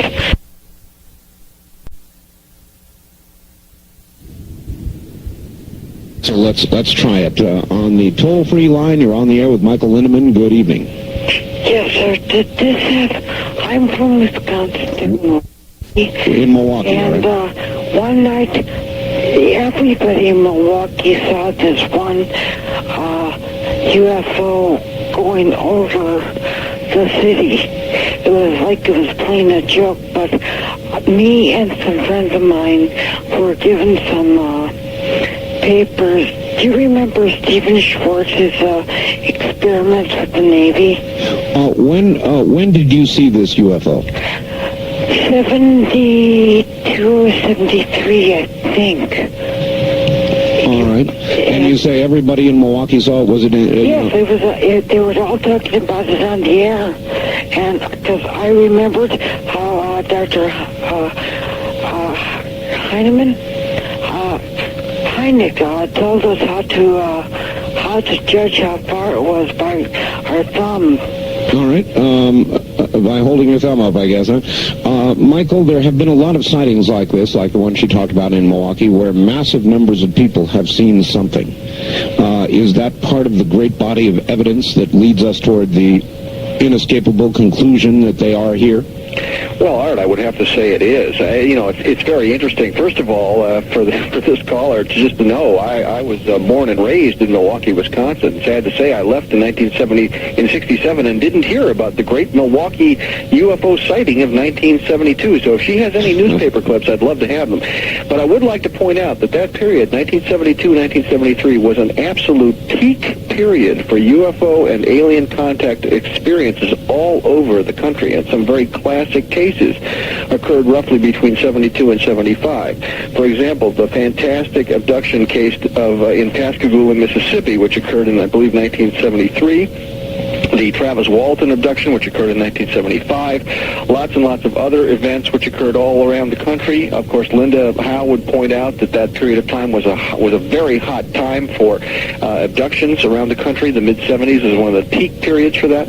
So, we see, this is one of the aggravating things about the phenomenon, that it seems to come in waves. And we've seen some classic waves, and that was part of one of those waves. Are we in a peak or a valley now? Well, as regards sightings of craft, the classic sightings type, according to the Center for UFO Studies, we're in a valley, oddly enough.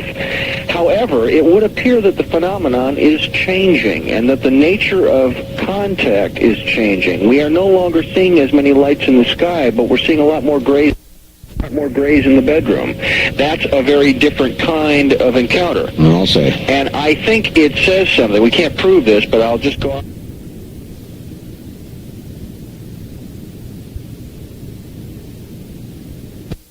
They have to do something. But second of all, I think the aliens have something to do with it. They are modulating a process. And I think that they have shown us lots and lots of lights in the sky for a couple of decades. Back in the 60s, it was very unpopular to even mention that there might be somebody on board, for crying out loud. You were a bit of a lunatic, even in UFO research, if you said, well, what about the people who are driving the thing? And that has, of course, changed a lot. But it wasn't until the mid-70s that we started to get comfortable with that. And now, of course, come mid-80s, we're comfortable with the idea, well, comfortable is not quite the right word, but at least we're getting used to the idea that there may indeed be beings who are coming and meeting us, experimenting with us, if you will. We are conversant with the idea. In other words, because of all the programs, sightings, contact, the one coming on Roswell, programs like that, we're beginning to get to be conversant with regard to the idea. That is correct. All right. Wildcard line, you're on the air with Michael Lindeman. Hi. Good evening, Art. John from Richland. Richland, Washington. Yes, John. The facts on Red Mercury, I just sent you that. Oh, great. Thank you. What I wanted to say was it's a cheap man's way of making neutron bombs. And this stuff really does exist.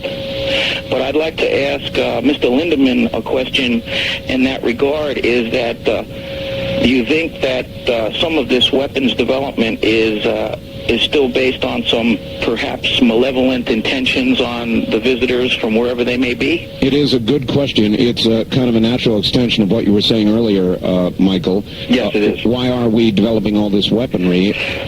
Right. And if they're warm, fuzzy little guys...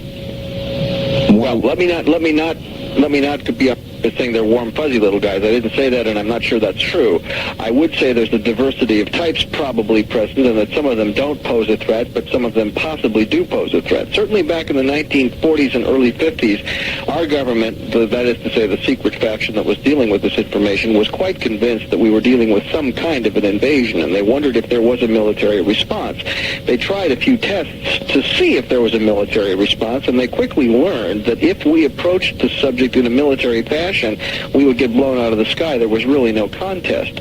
Recently, a military man said to me that they stopped interpreting it as a military problem quite a long time ago for the simple reason that there is no military response. That does not mean there isn't a military problem, but it does mean that we are not properly positioned to take a military action which actually gets results we want. And therefore, it's a different problem. Therefore, it's a getting used to it problem. It's a handling the social perceptions problem. It's perhaps a diplomatic problem. There are people who think we're in diplomatic contact. I can't prove that, but I have heard some stories which I think may be true. So we're faced here with, what do you do if you are up against overwhelming odds if you are not only the military of some, little third world republic, but you are actually, you are the combined military of all the superpowers on Earth, you have all the guns and all the money, and there isn't a clue, there isn't a chance. Well, I know this. I wouldn't, I'll go up to Michael Tyson and threaten to punch his lights out. Mm-hmm. And I guess it's very similar. You don't take a military attitude towards somebody who can... That's right, who laughs at you and then squashes you down like a bug. That's exactly right. Exactly. That's the problem. Now, there is no sign, Art. This is my personal interpretation of all available data that I have seen. There is no sign of an intention to take over the planet. There is no sign of overt hostility, but there are clear signs that if we initiate hostilities, we learn right quick who's in charge. Yeah. All right. On the toll-free line, you're on the air with Michael Lindeman. Good evening. Where are you calling from, please? Grants Pass. Grants Pass, Oregon. Yes. I personally think that aliens are a lot of garbage, and the reason being that the human mind I see as the most powerful tool in the universe, and because of its power, it can create or conjure up or any number of ways you want to express it, these phenomenon. Now, the other thing is that in addition to that, I see that man has always been in the universe, on the earth, and because of that, there have been many cultures, there have been many civilizations, and quite possibly these artifacts and phenomena that we've been finding are a result of these past civilizations. All right. What about it, Michael? Monsters from the id? Well, I didn't interpret him as saying only monsters from the id. I think that's one possibility. Basically, if we look at all the data, I think there are three broad possibilities. First of all, we have an absolutely extraordinary degree of human delusion. Delusion in people who test normal, who test intelligence, who test non-pathological. Yes. That's one possibility. Possibility number two, some governmental or quasi-governmental entity is in possession of an extraordinary array of absolutely bizarre technologies, and they're using them with a vengeance all over the place with no visible agenda. But that's a second possibility. Third possibility is aliens. Any way you slice it, we've got a serious problem here. Neither one of those possibilities is trivial. We have to find out what it is, and to treat it with a completely open mind, we have to accept that some cases may fall in any one of those boxes. But I will say this. On balance, I believe data shows that the best probability is that some cases are alien. All right. And I will stand on that. All right. On the first-time caller line, you're on the air with Michael Lindeman. Good evening. Where are you calling from? Michael, let me turn down my radio here. All right. Thank you. Please do that. Turn it off. And also tell us where... I'm calling from Seattle. Seattle, all right. Okay, I got a couple of questions here. Can I shoot with them? Shoot with them, yes. Okay, first of all, that Roswell thing, the declaration, my phone might be bugged, by the way, because of that. I hope you understand that. Okay, Michael? No problem. All right. I told the person about it that has to write to you. He needs to know if he has to tell you what he saw. No, he doesn't have to tell me anything. He just asked for the declaration. Just ask for the declaration. He can tell me if he wants to, but he doesn't have to tell me anything. Send a self-addressed stamped envelope, and that's all you need to do, ma'am. Okay, then the second thing I needed to know is there was a woman from I've had a long time trying to get through to you. There's a woman from Portland that saw some circles in the land. Mm-hmm. And I don't know if I can get her phone number or if I can just report that on the phone here. Well, do you mean the crop circles that have been reported in the Portland area over the last couple of weeks, the recent reports? Yes, because in Wisconsin, back in, I think it was about 89 or 1990, they were having a lot of crop circles in their land, too. And they sounded dignified, like this former caller that just called and thought it was a bunch of crap, that there were UFOs. It was a small town and a lot of dignified folks. And they saw these vessels, and they saw circles in their croplands. All right, thank you. Yes, we're very well aware of the Portland crop circles, aren't we, Michael? Yes, we are. But I think it's important to note, first of all, the crop circles have been occurring in this country.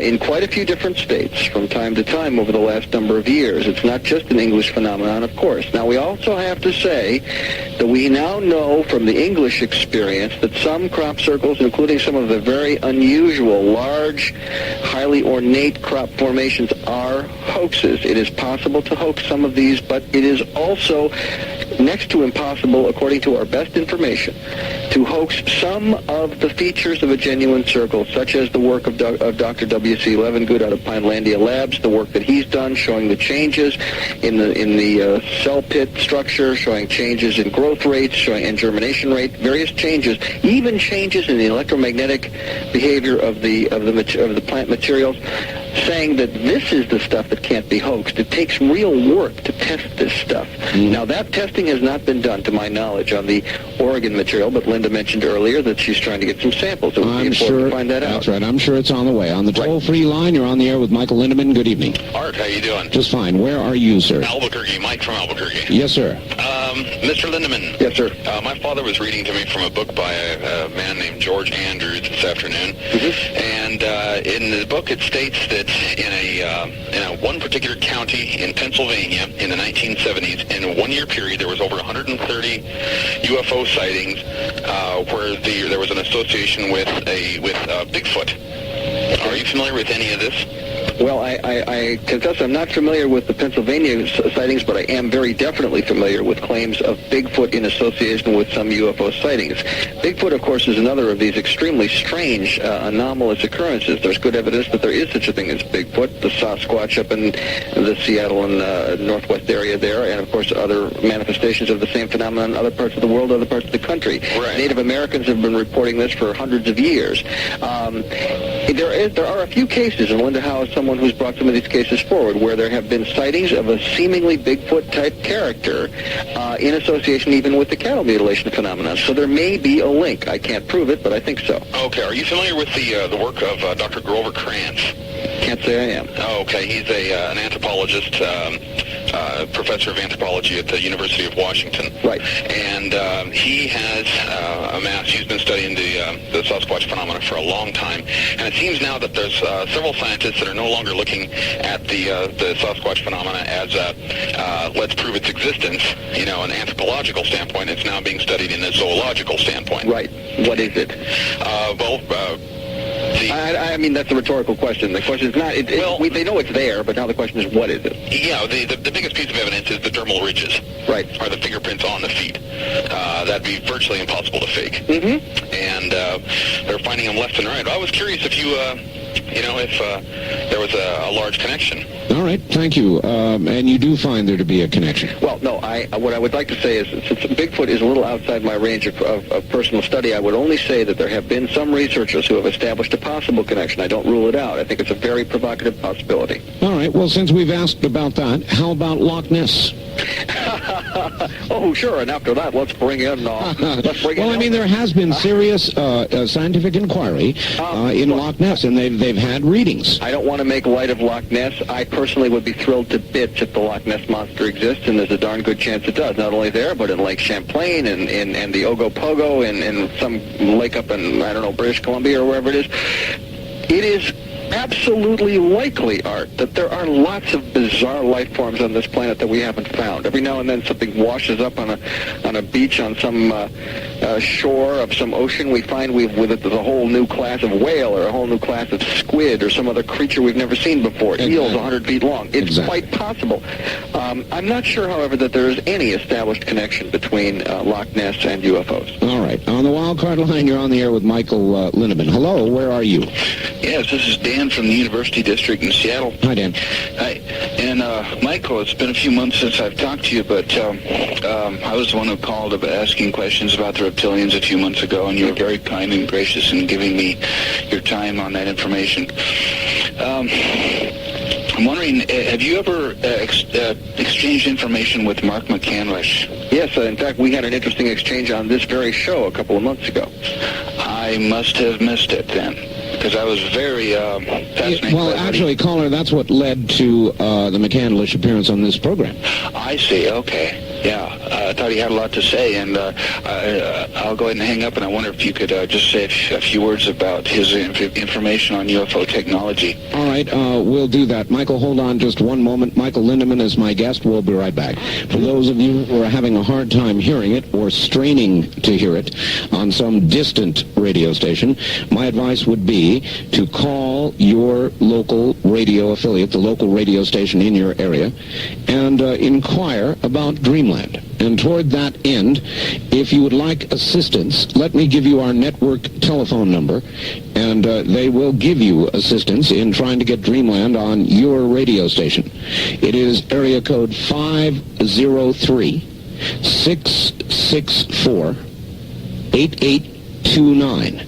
Now, do not call it now. Call it beginning Tuesday during the business week. That's area code 503-664-8829. Michael, are you there? Yes, sir. Not a lot of time before the bottom of the hour. Let's try a quick call on the toll-free line. You're on the air with Michael Lindeman. Hello. Yes, this is Tom from San Diego KOGO. Hi, Tom. Hi, I am an ESP researcher, and of course I like to have a couple questions with Mr. Lindeman. Edgar Casey speaks of the future contact with UFOs, and ESP research indicates that there is going to be sizable Earth activity in the near future. How does this coincide with your 2020 predictions of what we are going to be living through in the next 5 years with the rings of fire that are very active right now? All right. Big Earth movements, predictions by people like Casey, true.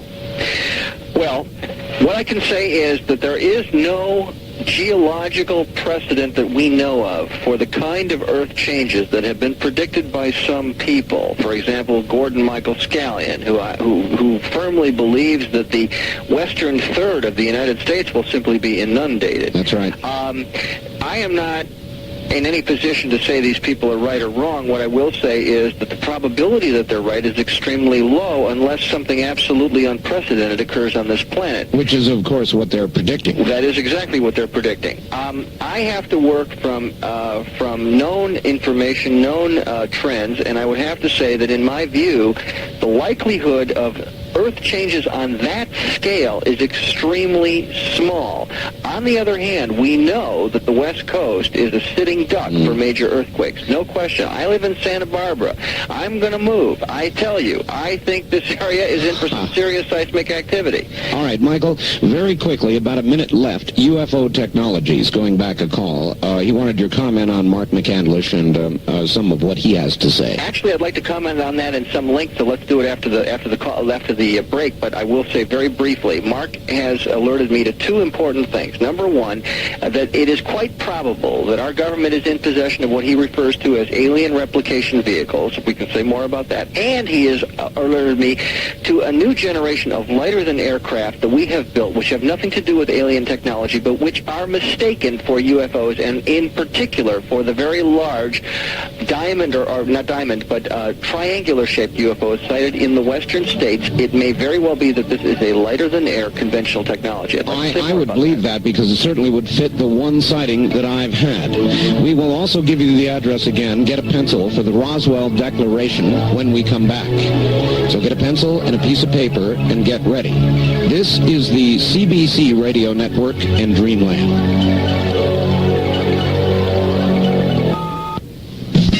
You're listening to Dreamland on Talk Radio 102 FM.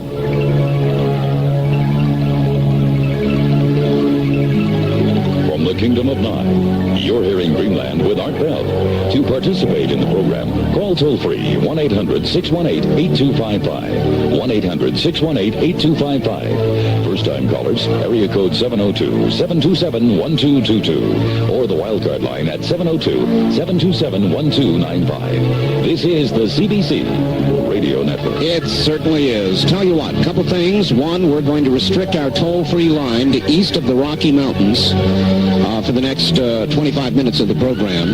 Remember, only those of you east of the Rocky Mountains on the toll-free line at 1-800-618-8255. East of the Rockies only. Now, in addition, I do want to get this out again. Very, very important. The Roswell Declaration. To get it, to sign it, to be part of it. All you've got to do is send a self-addressed stamped envelope, no money, self-addressed stamped envelope to Michael Lindeman, 3463 State Street, Box 264, Santa Barbara, California. Zip code 93105. 93105. Is that right, Michael? That's correct. All right, good. Here's a fax that just came in. When Michael Lindeman mentioned the newly discovered age of the Sphinx, he must have been referring to the show broadcast a few months ago called The Mystery of the Sphinx. In the show, it was also reported that a new chamber had been discovered at the base of the Sphinx, as had been predicted by Casey.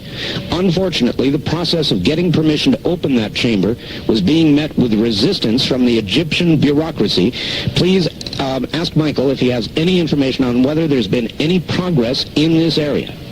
Well, I'm glad your listeners informed. That is, everything he said is true. Unfortunately, I do not have an update. I am in touch with some people who are monitoring that situation very closely, and I would like to, check with them and perhaps comment on that next time you and I talk, Art. And you could even pass it along to your audience if I'm not on the program. But right now, I'm not aware of any progress, and the person who faxed it is absolutely correct. The Egyptian government is very much resisting this. Now, there's a reason for this. It's not just a question of whether you just go digging in Egyptian soil without permission. It is in fact, the Egyptian government may be receiving pressure from other governments much more powerful than itself. Because if they open that chamber and break loose a library of information that is more than 10,000 years old, there is no telling how many sacred cows will get butchered over that. All right, well, we'll stay in touch on that issue. On the toll-free line, you're on the air with Michael Lindeman. Hello. Hello, Mr. Lindeman. This is Todd in SeaTac. You've made repeated reference to Zecharia Sitchin and his work, The 12th Planet, yes, where he states that the ancient Sumerian tablets, of which they've found thousands, state that the Nephilim, as they're called, came to Earth and genetically engineered Homo sapien from Homo erectus. How do you feel about Mr.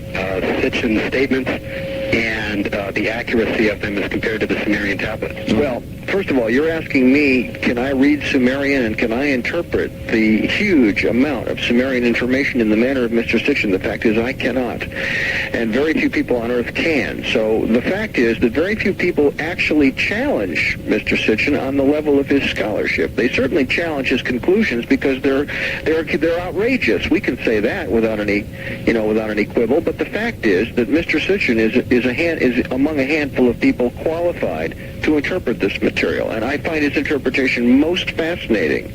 But I really can't comment on it more than that. All right. On the toll-free line, you're on the air with Michael Lindeman. Good evening. Where are you calling from? St. Louis. St. Louis, yes, sir. Mr. Lindeman. Yes, sir. During your talks, you mentioned the continuity of government program. Yes. I have a question. Your partner, Ralph Steiner, in a radio show on the Pacifica station of Berkeley a few years ago, showed military alien collaboration similar to Bob Lazar. Could this be a major reason for the continuing cover-up? Well, if it were happening, I would say that would be a very cover-upable kind of fact, okay? Now, I can't say it's happening, but I will say that certainly the United States has built enormous underground bases. Whether there are aliens in them or not remains to be seen. However, I would like to point out a new book that will not necessarily be well known to your listening audience that I think is very important. It's called Taken, and it's subtitled Inside the Alien Human Abduction Agenda. It is by a woman named Carla Turner, and by the way, Carla would make a fine guest for a future show. Carla is a PhD professor, herself an abductee, as is her husband. She has written a book about 8 people, 6 of whom believe there were human beings working in some cooperative fashion with alien abductors. This, of course, is an extraordinary claim, but Carla is no fool. Michael, can you get me contact information? I sure can. All right, good. Good. We'll look forward to it. She sounds good. On the toll-free line, you're on the air with Michael Lindeman. Where are you calling from, please? Hello? Yes, where are you, sir? Oh, Raleigh, North Carolina, listening on WCRY, QK Arena. Very good. I have a question for your guest. This harks back to a comment that someone else had made earlier in the show regarding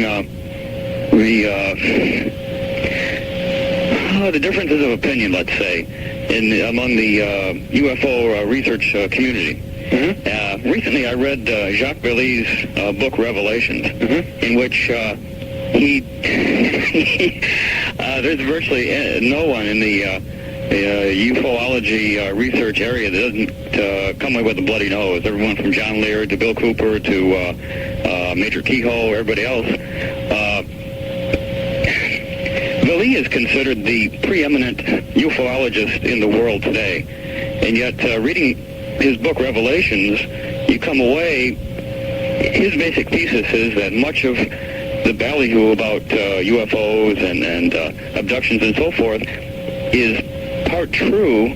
There's something going on out there, but much of it is generated by the military intelligence complex, and they've so well infiltrated and co-opted the research efforts that it's hard to tell anymore who's telling the truth, what's manufactured. That's true. All right, I get the message. Can I comment on that? Yeah, please go right. It's a good one. And by the way, some of the people he mentioned are not at the center of the scientific community investigating this phenomenon. But that is true. Go ahead, Michael. All right. Bottom line, I have great respect for Jacques Vallée.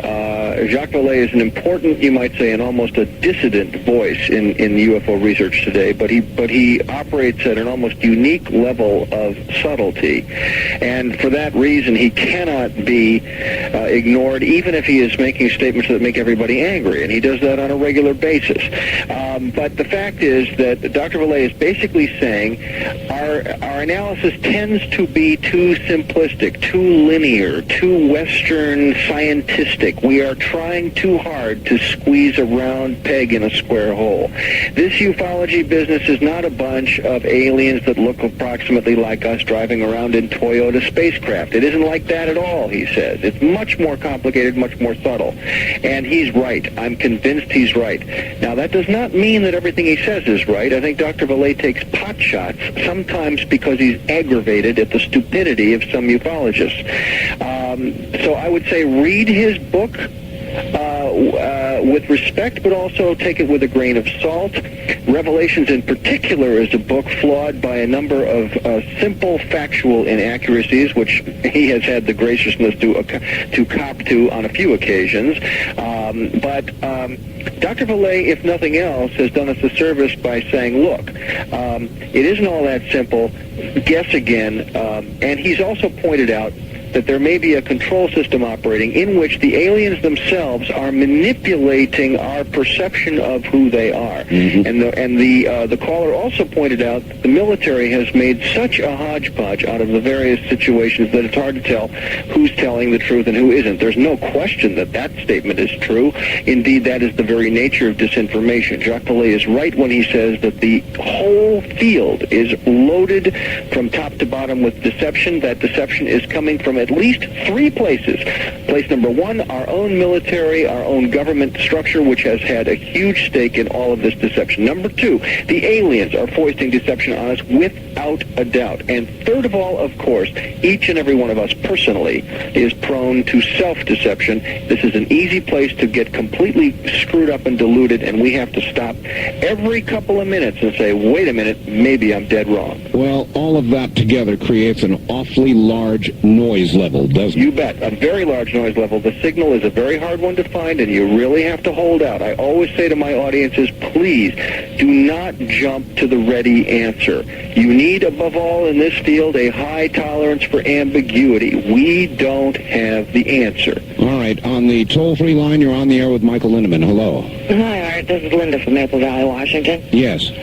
My question is for Michael, is it possible that this wave is because it takes them such a long time to get here and get back? And what does he think about different dimensions? All right.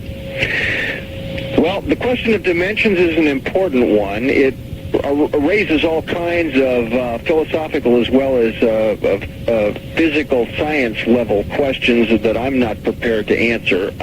Is it possible that they're flitting in and out of dimensions? Sure, it's just as possible that they're doing that as it is that they're traveling through time, which I regard as a possibility, or that they're using some sort of hyperdrive. I mean, for heaven's sakes, for the last 25 years, we've been hearing that the Star Trek people have something that they call warp, and indeed, if we were ever going to really travel around the stars, we would need something like that. Jules Verne 100 years ago said we'd be flying through the skies or traveling in submarines under the ice caps. He was right, as it happens, but that was 100 years ago. Now, are we going to come up with this technology? Maybe. Have they come up with it? Quite probably. Does it take them a really long time to come from star A to here? I doubt it. I don't think we would see the numbers we see if it was really a matter of them traveling years and years and years to get here. I think that is extremely improbable. There must be some other way to do it. All right, Michael, hold on just a sec. We'll be right back to you. Michael Lindeman is my guest. Still time to get in if you would like to try. I know the lines are awfully clogged, but be patient. You will get through. Absolutely. Lindeman, where are you calling? Yes, sir. Okay, here we go again. Short on time now. You're on the air with Michael Lindeman. Where are you calling from, please? No, you're not. We'll go here to the wild card line. You're on the air with Michael Lindeman. Hello. Hi, Eric. This is Matt in Portland. Hi, Matt. Hi, Michael. Great show, Art. Thank you. Dan from the University District asked Michael, I guess on another occasion, about the reptiles. I'd just like to get Michael's input on that. All right. I'm sorry, about the what? The reptiles. Oh. Well, there are several kinds of aliens often described. The most commonly described in this country, of course, is the grays, the slightly built gray characters with the large black eyes. Right. The humanoid type, the type that look essentially like us, is the next most often reported, and the third most often reported are so-called reptilians. Humanoid type beings that have reptilian-type features, that is, perhaps scaly skin or skin of a greenish tone, very muscular build, large claws in some cases, large teeth, odd facial features. Do these beings exist? Well, I would say the answer is I don't know, but the reports are very, very frequent. And so if these people who are reporting them aren't crazy, then we have to assume it's possible that they could exist. They would be my least favorite. If you're talking about ones to meet up with, I'm not wild about reptiles anyway. On the toll-free line, you're on the air with Michael Lindeman. Hello. Yes. Why should we know that aliens do actually exist? Where are you, sir? Okay. Well, I guess we just missed that one. On the first-time caller line, you're on the air with Michael Lindeman. Hello. This is Mike calling from Seattle. Hi, Mike. I'm a MUFON member up here, and we're busily getting out these Roswell Declarations also. Great. And I just wanted to throw in an idea. What we're doing is not only sending the MUFON headquarters, we're sending a copy, duplicate copy to each one of our representatives. And I wanted to, if possible, give out my phone number, because anybody in Washington State who wants to call me, I'll pay the postage and send a copy of a blank declaration to them. I'm sorry, caller. Without checking it out, I can't just let you give out a phone number. Okay. I'm terribly sorry. Let me just thank the gentleman. Tell you what, if they want to come to the MUFON meeting at the Bothell Library next, on July 16th, they can get a copy there. That's fine. That's good. Let me just comment real quickly that part of the overall strategy is that when there is a cutoff date, which is sometime in the late fall, I don't know exactly when. At that time, all of the declarations that have been received are going to be compiled, and they will be divided out according to congressional districts, so that copies of the declaration will be sent. The number that were sent from any district will be sent to that district representative, and the entire thing will also be sent to key members of the administration, including the president and the vice president. So, you're in effect, caller, you're doing something that's a little redundant, but I think it should be done. I think your representatives should know, and I applaud your effort. All right, good. On the toll-free line, you're on the air with Michael Lindeman. Good evening. Well, goodness gracious, I finally got on. Yes, where are you? I pushed redial. Where are you, sir? I'm in Spokane, Washington. All right. And we're we're kind of remiss because we don't have any sightings around here very much. All we had was somebody shooting the hell out of about 21 people at the Air Force Base, and then about 4 days later, a B-52 crashed at the same place, and nobody mentioned a thing about it. But on the other hand, I think this is fascinating, and Well, yes, sir. On my regular program, my syndicated program, we talked a great deal about what happened up there. Good. I missed it. Yes, I wish you were on more in this genre every night instead of more toward the political thing, but that's another... Well, now, wait a minute. You just complained about lack of coverage, and I just told you we covered it, and now you're saying you want this stuff. I'm not saying that you... No, you shouldn't have covered it. The media should have. I see. Anyway, do you have a question? You're a special entity. I don't have a question so much as I'm just in total awe at what's going on. Most of my experiences are spiritual in nature, and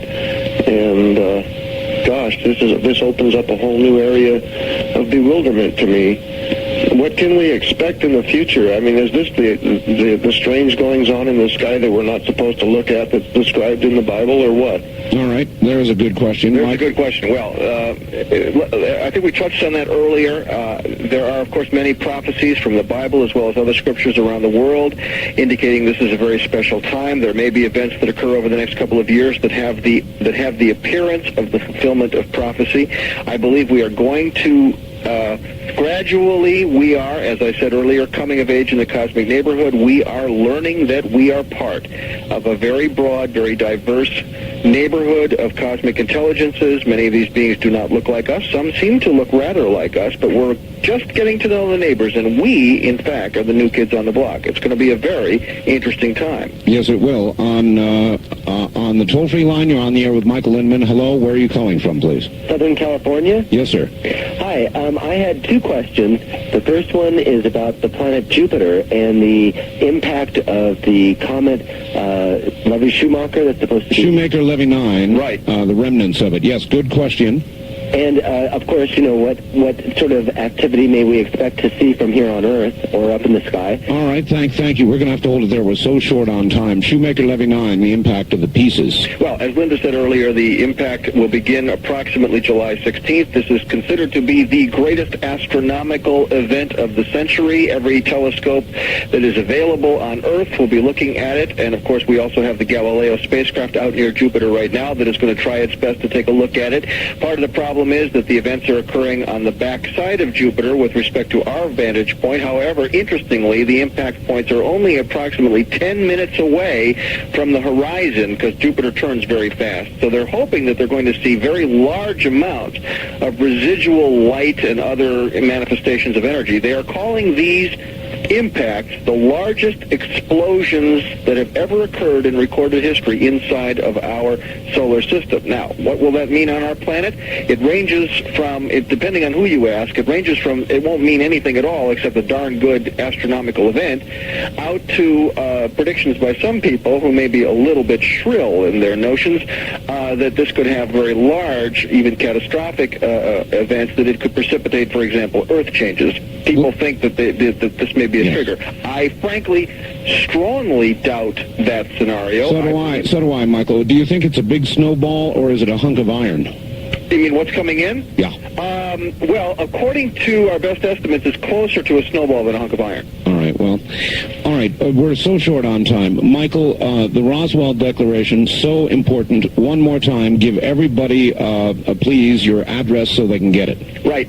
Send a stamped address self-envelope to, let's say that again, a stamped self-addressed envelope, there we go, to Michael Lindeman, that's Lindemann. The address is 3463 State Street, Box 264, Santa Barbara, California, 93105. And when you get the declaration, I would appreciate it if you would read it, sign it, send it in to the address on the declaration.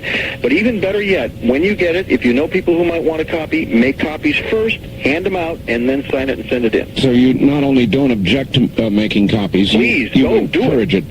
And what about people who will make copies and then fax it to other people? Is that legitimate as well? I see no problem with that. Make sure that they get both sides. sides, however. It's a two-sided document. All right. Michael, we're out of time. That's it. Another wonderful appearance on the program, and of course, we will have you back again. Thank you so much, Art. It's been a blast. And if you get a chance to supply me with contact information on Carla Turner, I'd sure love it. I will do that. Happy to. Michael, thank you. Thank you, sir. Take care. Michael Lindeman, and I'm sorry, everybody, there is never enough time on this program. There is never enough time. If you would like a copy of this program or any Dreamland program, the number to call is area code 503-664-7966. Once again, and you can call it 24 hours a day.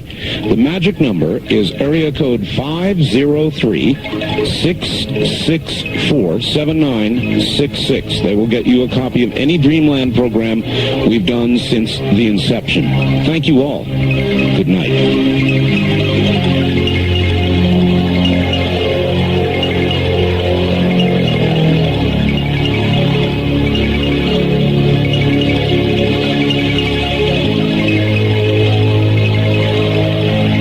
This has been Dreamland, a program dedicated to an examination of areas in the human experience not easily nor neatly put in a box. Things seen at the edge of vision, awakening a part of the mind as yet not mapped. Yet things every bit as real as the air we breathe but don't see. Please join us again next week at this time for Dreamland.